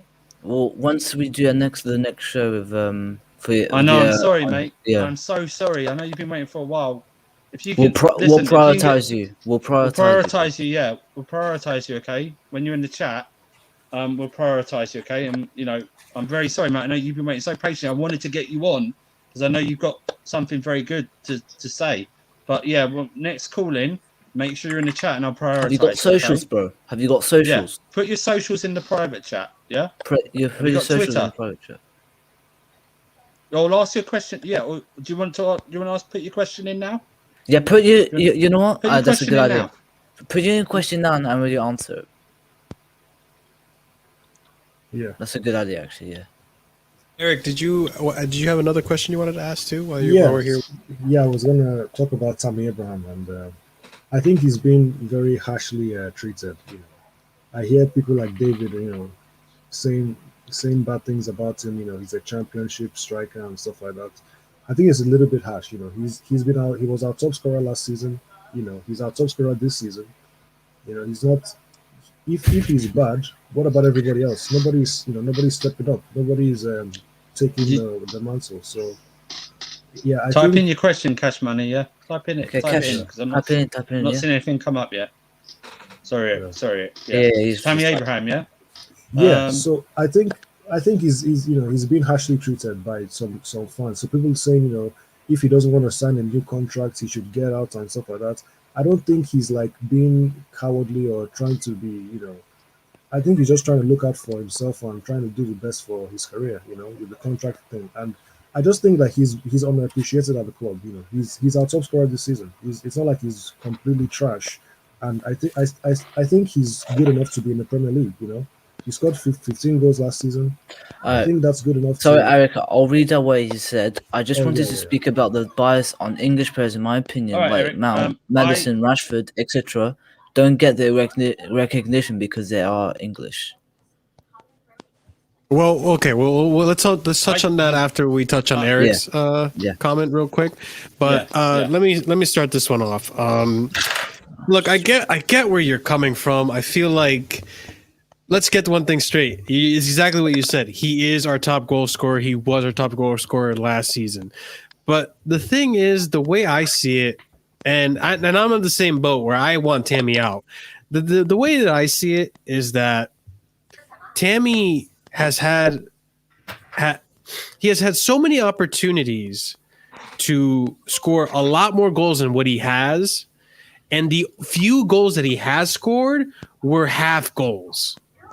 Whereas, like, the type of striker that I want someone like a Haaland. I want someone like a Kun Aguero. When Timo Werner is firing, I want someone like Timo. I want someone like Lewandowski. I want someone who's clinical, and I want someone who can score me goals from outside the box, who can score me goals from set pieces. I want someone, if I'm going to have a number 9, that number 9 better be able to score me goals from anywhere in that 18-yard box, not just from 2 feet away from the goal. Like, and that's the reason why people call Tammy a tap-in merchant, because most of the goals that I've seen from Tammy have been either deflections or tap-ins. And okay, you can say it's a skill to be able to be in the right spot at the right time, which fair enough. But that's another part of the issue, is that I feel that Tammy as number 9 in the team that Tuchel wants and the pressing that we want, he doesn't move enough. He needs to move more. He needs to find the ball more. He needs to be more engaged with the play. He needs to be more engaged with the 1-touch, 2-touch passing. You know, he's not engaged enough. He just waits for the ball to be where he wants it to be to score, and that's not enough for number 9. I know the stat-wise that you have all the goals and assists, but you're just not giving enough so that it could. It's not just about Tammy. Tammy, it's not just about you. The whole, and that's the difference between a player like Tammy and a player like Giroud. Giroud does the hard stuff. Giroud does the things that no one wants to do. Oh, Jesus! Rick Marshall's ears. End of session.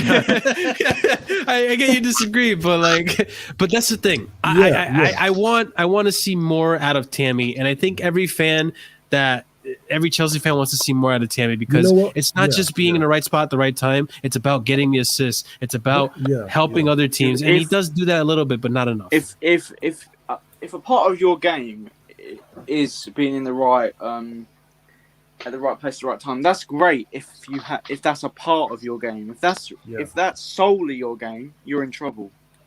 Don't get me wrong. Yeah. Don't get me wrong. I know he isn't good enough. I know he isn't. I completely agree. But I'm just saying, people are a little bit too harsh. And I still think, maybe I'm wrong, but I still think he can be a squad player. I think he can be in the squad. But obviously, he might not want that for his career. He might want to move on and start somewhere else, which is fine. But, maybe he can still be in the squad. But, the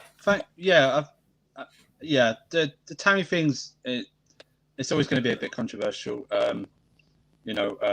Stuff like that. But thank you very much, Eric Blue, for coming on the show and waiting patiently. No problem, mate. Thanks for supporting the channel. Spread the word. We want to get to 1,000K as soon as possible, okay? Thanks, mate. Have a good day. So I put the what Cash Money said on my camera. So I'm going to just add Slen's back. Okay. So this is what because I'll keep Cash Money on there because that's the respect he deserves, because he's been waiting so patiently, even though he can't speak with us audio wise. So his first question is this: I just wanted to speak about the bias on English players. In my opinion, players like Mount, Maddison, Rashford, etc. don't get the recognition because they are English. Anyone disagree or agree with that? And if so, why? Disagree heavily. Okay, go on, Slens. Yeah. But what I'll say is, the reason you might think that they are underrated or not spoken about enough is because there's a large part of the media and fans that actually speak about them too much, that overhype them. I've always said when someone is overhyped as a character, you're always going to find people who oppose him who will say, "Oh no, sorry, who's overhyped." You always find people who will say, "Yeah, of course he is," and people will say it will always be like an extreme. It won't never be in between. But for me, the players you brought up, I think someone like Maddison is a good example. I would say he is underrated. And I do think that's because of Jack Grealish and Mason Mount and Foden. Because they've been doing so well, Maddison's contribution has gone under the radar.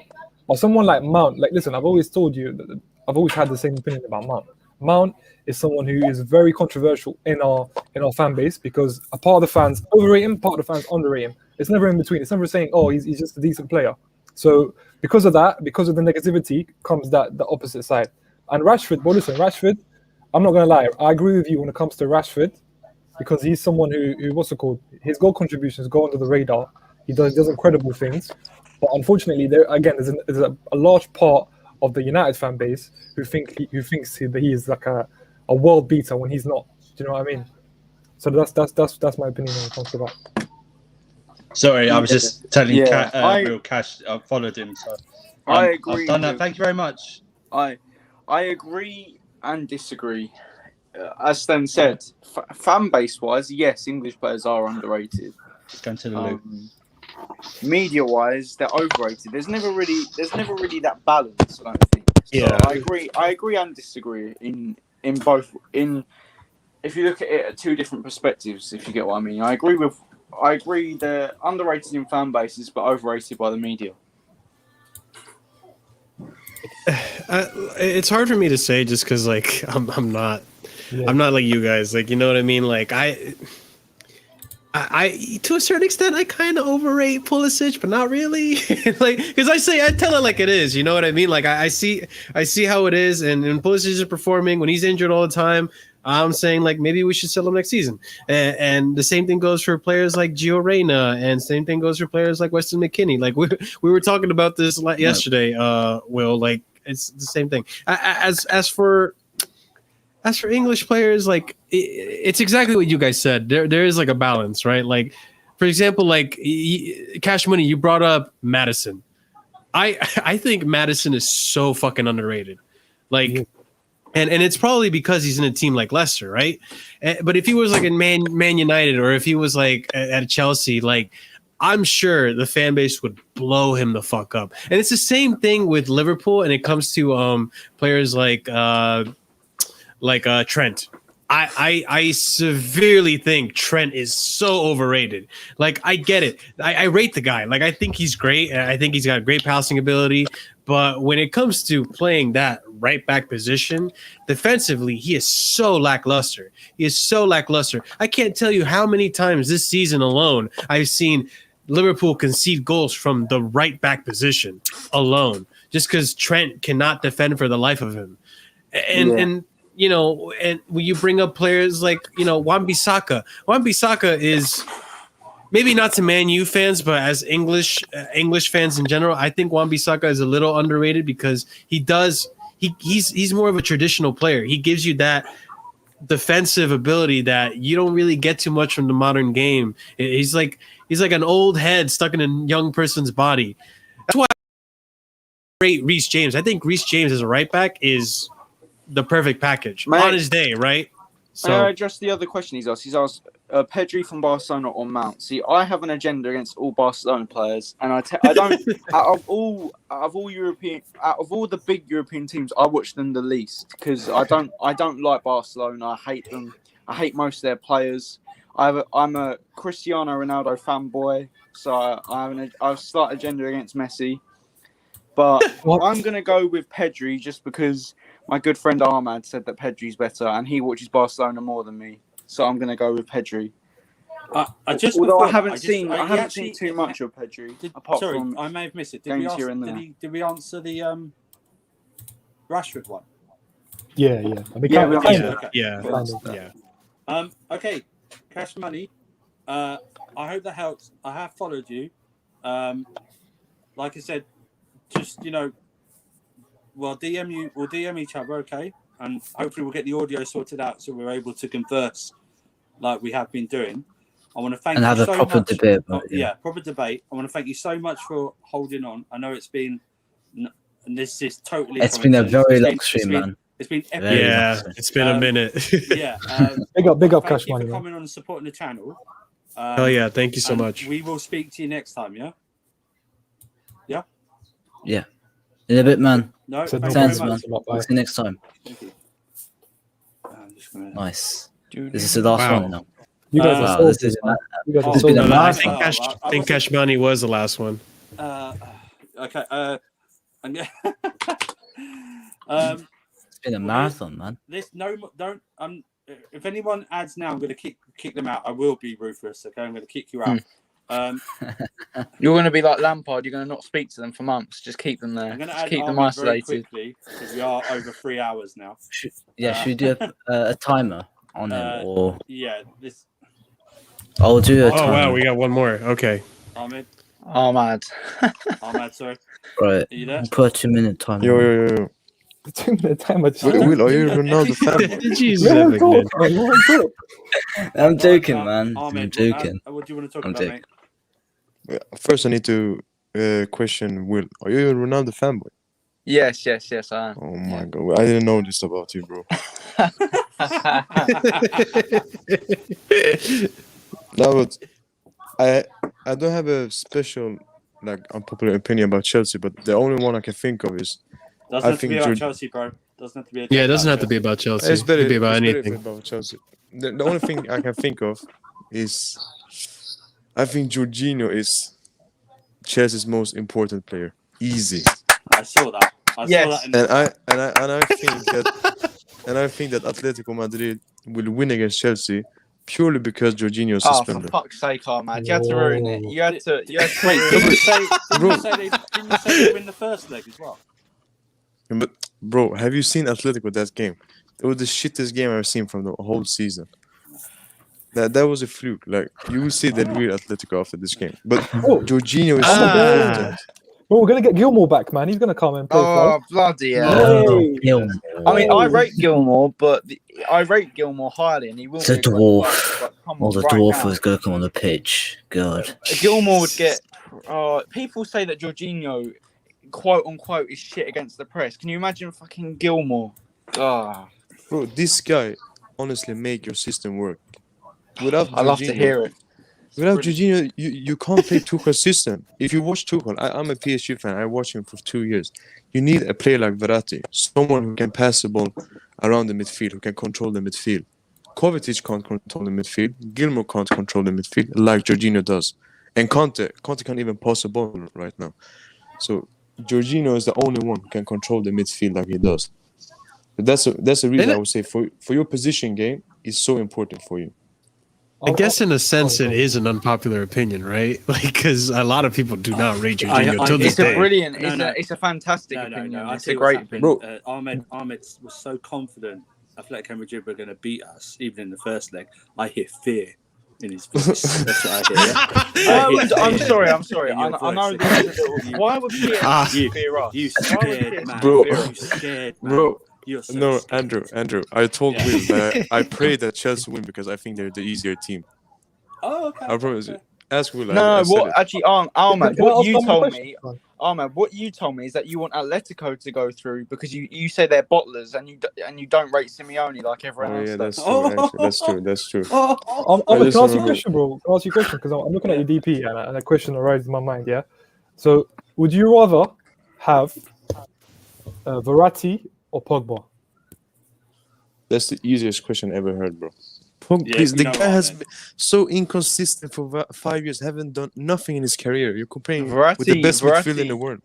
Verratti This guy is Best midfielder in the world. wait, Easy. Ahmed, Tell me Ahmed. one better. Allow the Pogba disrespect. Verratti is, in my opinion, better than Pogba, but allow the disrespect on Pogba a No, little okay, bit. okay. Come on. Pogba, I Sorry, rate. We'll let these Verratti sexuals in this fucking video. Now listen. I rate Pogba. He's a good ability merchant. However, the guy doesn't have the IQ as This is Verratti not has. Crystal Palace, man. This is not Crystal Palace, okay? Pogba is one of the best midfielders in the world, man. Don't do that. He's Okay. criminally on. He has to carry that Man United side through the skin of their teeth to win those games, man. And plus, on top of that, He gets carried United to the abused. Europa League. What are you talking about? That's You just said cool. he's overrated. He's an ability man. To be fair, Okay. You can't compare. Pogba, I hate Man United. Why do I have to defend Pogba? Pogba yeah? is more. Why?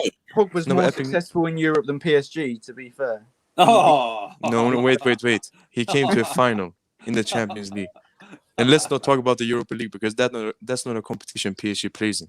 Oh, come on. We are not Chelsea or United to plays in Europa League. Bro, come on. Chelsea? Man. Hey! Chelsea I won the like Europa you. League. You're on the wrong channel, my guy. You're on the wrong channel. At the moment, you have Floppuccino. As your No, don't disrespect Poch. I want You need to to respect know. him, man. After that, yeah, I can't do but look, epic name. I've got more silver on my table right now than Poch has. To be fair, Poch has a That's what trophy I now. know, yeah. He has a trophy actually. Epic name. Yeah. That Audi Cuppy one is more important than that. Yeah.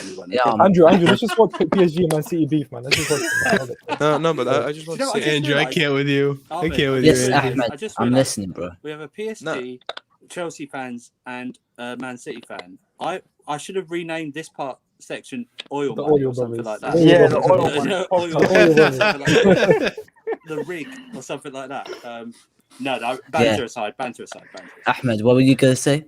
No, the question Sven asked me was if I would choose Verratti and Pogba. I never said Pogba is a bad player, but I said Verratti is much better than Pogba in the sense of the guy can play everywhere. The guy can beat the press. The guy can tackle. The guy can pass. Yeah, Pogba can never do those stuff. Wait, but Ahmad. Guys, hold on. But can Verratti dance like Pogba? Oh, that's true. That's true. He has better celebrations. There you go. That's all that matters. And he's better than FIFA. Yeah, he's better than FIFA as well. But last point before we finish the marathon, okay? My point, I said I got upset about it because you said that he was an ability merchant, which got me riled up. But I agreed to the fact that Verratti is a better player all round, and he's been wasted at PSG and been not going to a better league. Wait, relax, man, relax. PSG is the golden cage. You guys haven't even come to a final. You're talking about PSG being bad club. He only got once in the last 10 years, man. What are you chatting, bro? And City hasn't even got in their whole. And so we'll take your time with it. Take your time with it. Dua Lipa has. You're talking about Farmers League. You lost against Lyon and Monaco, so I don't know about Farmers League. I love this beef. You are literally nothing team without. Listen, the Premier League. When you guys talk about. Was that split good that you rolled Epic Nin? No. I didn't finish what I said, bro. I have a question, guys.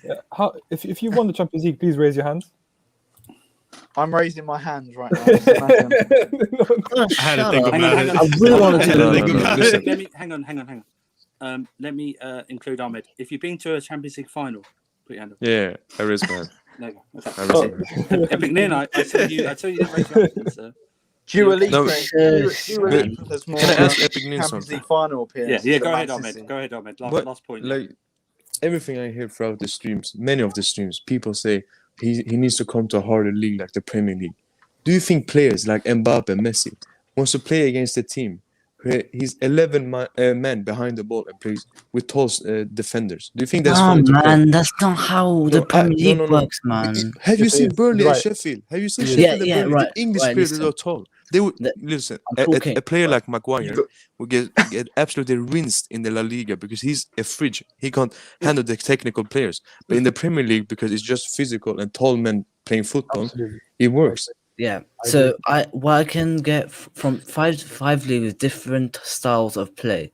La Liga having very technical players, and the Bundesliga having a very high line and scoring a lot of goals, etc. And Serie A is more of a being tactical about the defending, etc. And I don't know, what would you class the French league as? Like, what kind of like league would you describe I don't think this is the best league. However, you can't say that the guy needs to come to the Premier League to show his ability. No, I get that, bro, but I personally, in my opinion, the Premier League is the hardest out of the five leagues, and therefore I would have rather seen to him to come to the Premier League and see how he deals with it. What are you laughing, Stans? Why you do that? No, I'm laughing at the comment. There's a comment. No, I think players get ruined in the Premier League. What are you bro? What? Oh my days, man. Get out of it. No, do you know what, Ahmed? I'll back your point. The reason I would, is because I think as Premier League fans, we overrate our league, because the point you made about low blocks, I would say 15 out of the 20 teams, I'd say maybe a bit less, like 13 out of 20 teams in the Premier League play this low block system, where it's just to suffocate the attack, just to stay back, just to head out the ball that come into the box. Yeah. There's nothing technical about that. That's like Bro, that's even the Arsenal nature of does that. that's literally the symbol of English football. Defend for all your lives, long ball it up, tackle as hard as you can, just score from that, man, and just have pacey players up front. Okay, Ahmed, one last point, because I'm going to get one more person on, and that is it for the live stream. Oh my goodness! I do have to go. Okay, Marshall, you can go anytime you want, mate. I want to get this. All right, I'll just get Ahmed and I'll leave because I do gotta go. Go on, Ahmed. One last point, mate. I don't have another point. I just want to say the Premier League is overrated, and Ahmed, and don't take offense to this, Ahmed. And Verratti is clear of Pogba. Easy, man. Come on, man. Ahmed, guys, did you see the game against Barcelona? Did you see? Incredible. He was incredible. Come on, man. Barcelona's rubbish now. I'm just saying. Bro, can you beat the French team and then you can talk about Barcelona being Come on, man. We'll win the quadruple this season. Let's go. Damn, man. Yeah, I don't care. Right, chest out. We'll win the quadruple. I've got to call it because you're taking too much of a verbal beat. Ahmed, thank you very much, bro. Try and get forward. Thank you. Have a good day, yeah? Cheers, you too. Okay, I'm just gonna, okay. All right, I am gonna head out though, guys. Guys, it's a pleasure. Yeah. If you're still watching the stream, make sure you subscribe, you like, hit that bell notification so you don't miss. We've never gone below 30 viewers at all during these 3 hours. That's amazing, and for you guys to stick around, thank you so much. This is the longest stream we've ever done. I don't know how long we're gonna make it next time, but when I went for sure a break, I did stretch. So I will be stretching before the next one, just in case. Yeah, for sure. Wait, imagine one day we decide to do a 24-hour. Marshall, I don't know if that will happen. We're going to be doing some probably Sunday anyway, aren't we? So, or whatever. Yeah. Yeah, for sure. We'll be doing the reaction to the game the day after the game. Night, that's on Sunday, so we'll be Sunday night, or Monday. Yeah, exactly. So we'll figure out the details. But guys, make sure you subscribe. Like I said, hit that like, comment if you haven't already, and hit that bell notification so you don't miss a stream and any call-ins and stuff like that. But thank you for sticking around, and until the next Unpopular Opinion. If you didn't get your opinion voiced this show, make sure you come to the next one and we'll get you on then. Marshall's going to watch One Division. That's where he's going. Surely. You guys have a wonderful night, all right? All right. Take care, Marshall. Okay. I'm going to add. This is the last person. If I see anyone else coming in, stop the count. Stop the count. I will kick them out. Check Stu. Bro, I've been getting cramps on this fucking chair. Oh, oops. I'm sorry. I've been waiting here for 3 hours now. Jeez, okay, I'm so happy. You've not been waiting there for 3 hours. Oh, come on, definitely. Okay, no, okay, yeah, 2 hours maybe, yeah, okay. I'm happy that 3 hours and your opinion stinks, bro. That's going to be bad, bro. So please have a good opinion. Yeah, okay. The Kovacic one was kind of funny, yeah, but I really disagree. I'm happy that Sleds, that he stayed here. I'm sorry, bro. Okay, I'm happy that you stayed here with the Lampard slander, man. I was. Okay, yeah, I was pissed. Yeah, I mean, a while ago. Yeah, but okay, never mind. Yeah, Lampard massively overachieved. Yeah, last season, massively. People were expecting to finish fucking. Oh, I'm sorry. Okay, I'm getting a bit heated here. Yeah.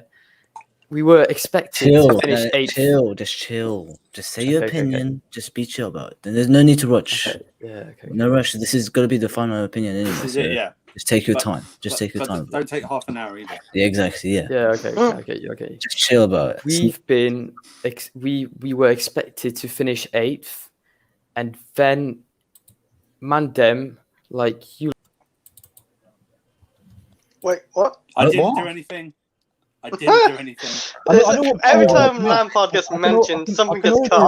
I need to. No, I can already rebuttal his Wait. the reason I would say that, yeah. Can I just ask? It's Kai in the background. Check Stu, you're the only one I will allow back in the studio.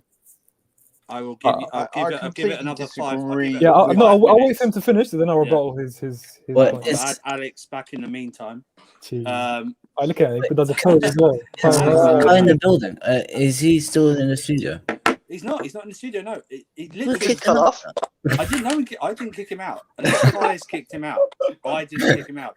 But imagine saying 2 hours. Do you know why I disagree with what he said to start with? It's expectations during the season change. Exactly, Will. Because if you look at Leicester and Brendan Rodgers, everyone was calling him a bottle job for finishing fifth. When if you ask a Leicester fan where they thought they would have finished, they'd say 8th or 9th. And they finished 5th. But did everyone see that as an overachievement? No, they call him a bottle job. So expectations changed. He got tactically done by Arteta. This is what annoys me about Will. Will, you have such great opinions, but then you tell me Ronaldo's a better. I don't want to go into this, but anyway. I agree with Will. That's the next reality. I'm sorry. Wait, let me speak. Can I just say about Ronaldo Messi quickly? No. That's another stream. Next one. No, but I just want to say about Messi and Ronaldo. Yeah, I just want to. No, stop. No. Wait. Shush. No, Will. Just okay, no. I'm gonna give Check Stu 3 minutes to come back in. I was gonna say then I'm ending the stream. Well, don't talk about Ronaldo and Messi, yeah. But anyway, I was gonna talk about where the guy said context has to be applied here. It's true that Lampard did very well last season, especially with a transfer ban and those crops of youngsters, and got top 4. That's understandable, okay? But then expectation changed based on the transfer window that you just had. Spending 250 million, of course your expectation is going to be much, much higher, and you expect to have a much better squad than the last season that you had, and you would at least kind of, with that kind of money spent, at least a bit of a challenge for the title of some sort, or be in contention for it. Yeah. And unfortunately, he has miserably failed in that aspect. Therefore, the ball was right in sacking him. And look, luckily, the board did not act. If it was up to the fans, okay, he would have got sacked way before the opportunity to be getting a top 4 with if I had him for the board. So let me hear from Alex, because he hasn't talked for a while. Then real Chris, then Slates. To be honest, I got nothing much to say, but I guess I was just going to say that look, for tomorrow, for Sunday, it's going to be, we're going to have to be, we have to be clinical. The problem, we're playing good football, but we're not being clinical enough. And with Man U in the next game, and this month is going to be, because I can, look, Tuchel will lose a game. I do see Tuchel losing one of these next 5-6 games, and that will come. Any manager is going to lose the game. But the thing is, I just don't want to see is like him losing one of the big games, and then everyone, just the fan base goes crazy at the manager, and it's just, just need to keep it. And the one thing I'm excited about is that, yes, maybe we'll bring some new players to the squad, but I just want to see Chelsea have a pre-season. Like, we haven't had a full pre-season where players haven't been able to gel together. We got so much talent in that squad, and even our bench, the squad depth in our team is incredible, and the amount of good players that we do have, and the amount of good players that we could have in a team who are playing on form is good. I guess now we just have to bring more of that experience to the team, and then Man U, if we annihilate Bruno, then I think we win this game. So, but yeah, the game we lose will be against Everton. I'll tell you that now. That'll be the game. We'll beat United. We'll beat Liverpool. It's not against Leeds. It's against Leeds. Andrew, you're done. You're gonna be hiding. I've been going on some rampage. Leeds are trash. They're getting relegated next season. They're not, man. They're not because they're gonna get. They have good owners and they'll probably improve in the summer. No, they're overhyped. Yeah, get rid of the manager then. He doesn't know how to change the style. Why would they get rid of the manager when he's 10th with a championship squad? I don't care. He's 10th. I thought he was like 13th. He's just overhyped. No, he gives 3 goals to like the bigger teams for nothing. He doesn't know how to sit back with his team. When he's against like a Man United or Chelsea or City. Got spanked by Palace. The thing is, Chris. The thing is, like, I think with Bielsa, he just sticks to like. Obviously, he always says you want to stick to one system, and one system is that. But the thing is, I think he's that kind of manager who just accepts that he's not that manager who's going to try and win things. He knows only one way, and he's going to just play that way. And it's just one of those things where he's not. And I think he's that kind of manager who doesn't really care about winning trophies. I'm stuck in between. I think he's a good manager, but at the same time, to be a good manager, he's not expected to win trophies at Leeds, though. Yeah, you know what I mean? I'm not expecting him to win trophies. If he came to Chelsea, you would all say he can't defend. That's what you Fuck it. If he was at Chelsea, we'd want him gone because he doesn't know how to change his style. Yeah, exactly. But he's not coming to Chelsea. All you want, bro. Yeah, I know. I'm just saying. He doesn't know how to change his style. I treat him more as a coach than a manager. I think he's a good coach. Yeah, I guess. As a manager. What have I done, man? She starts using your towel and your soap and stuff, man. Is it? I direct messaged Cassie. I direct messaged him with the link. We're disappointed with you, Cassie. You talked a big talk and then didn't come on. His opinions. I'm not having him and Johnny on at the same time because that's his mental. Yeah, no. Right. This is going to be another topic. You know what you need to do, Johnny and Cassie. Right. Hamid said this. No, Lampard is not a land developed club, and yes, we do have history. Look up Dude. Epic Nin, can I give you some advice? What? We've been battling the history thing since 2003. Okay, we've been battling that. Why do you care? You're the president in the don't future. care. Like, don't care. Just go. Do you know what? Do you know what? Yeah. Okay. We were founded in 2009, and that means and for the past 11 years we've been better than you. So just know that every single fan. Hold on, every single fan in the league. Every single fan in the league would love to have your owners. So it's fine. I mean, I get called a glory hunter, man. Like all the time. Oh, we do as well. We had that, yeah. No, but like Epic Nin, the thing is at the moment, the exciting thing is that football has changed. Football is not always now about romance and about developing good players, and it's all about ownership and money.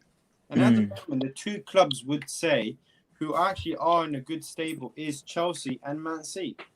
You know, Man U and Arsenal, for them to get back to the heights they had years ago, they're never going to get Shut up, man. I'm done. They're never going to get there. Can we wrap up? And With that, we can wrap up. I see City even reaching because of the money they have and the ownership they have. Yeah.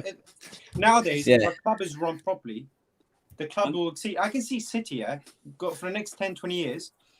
You know, they could even almost. Astaghfirullah, Ahmed. It's interesting because the thing is, it's all about ownership now. You know, nowadays it's all about.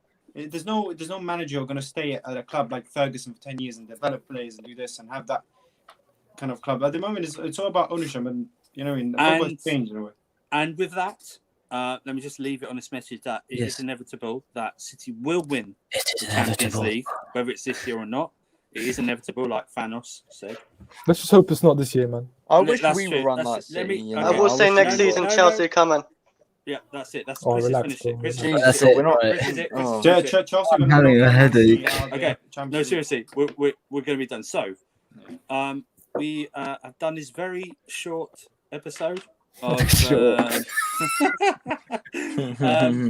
like. Do you know what? It's 3 hours, but it's for me. It's flown by.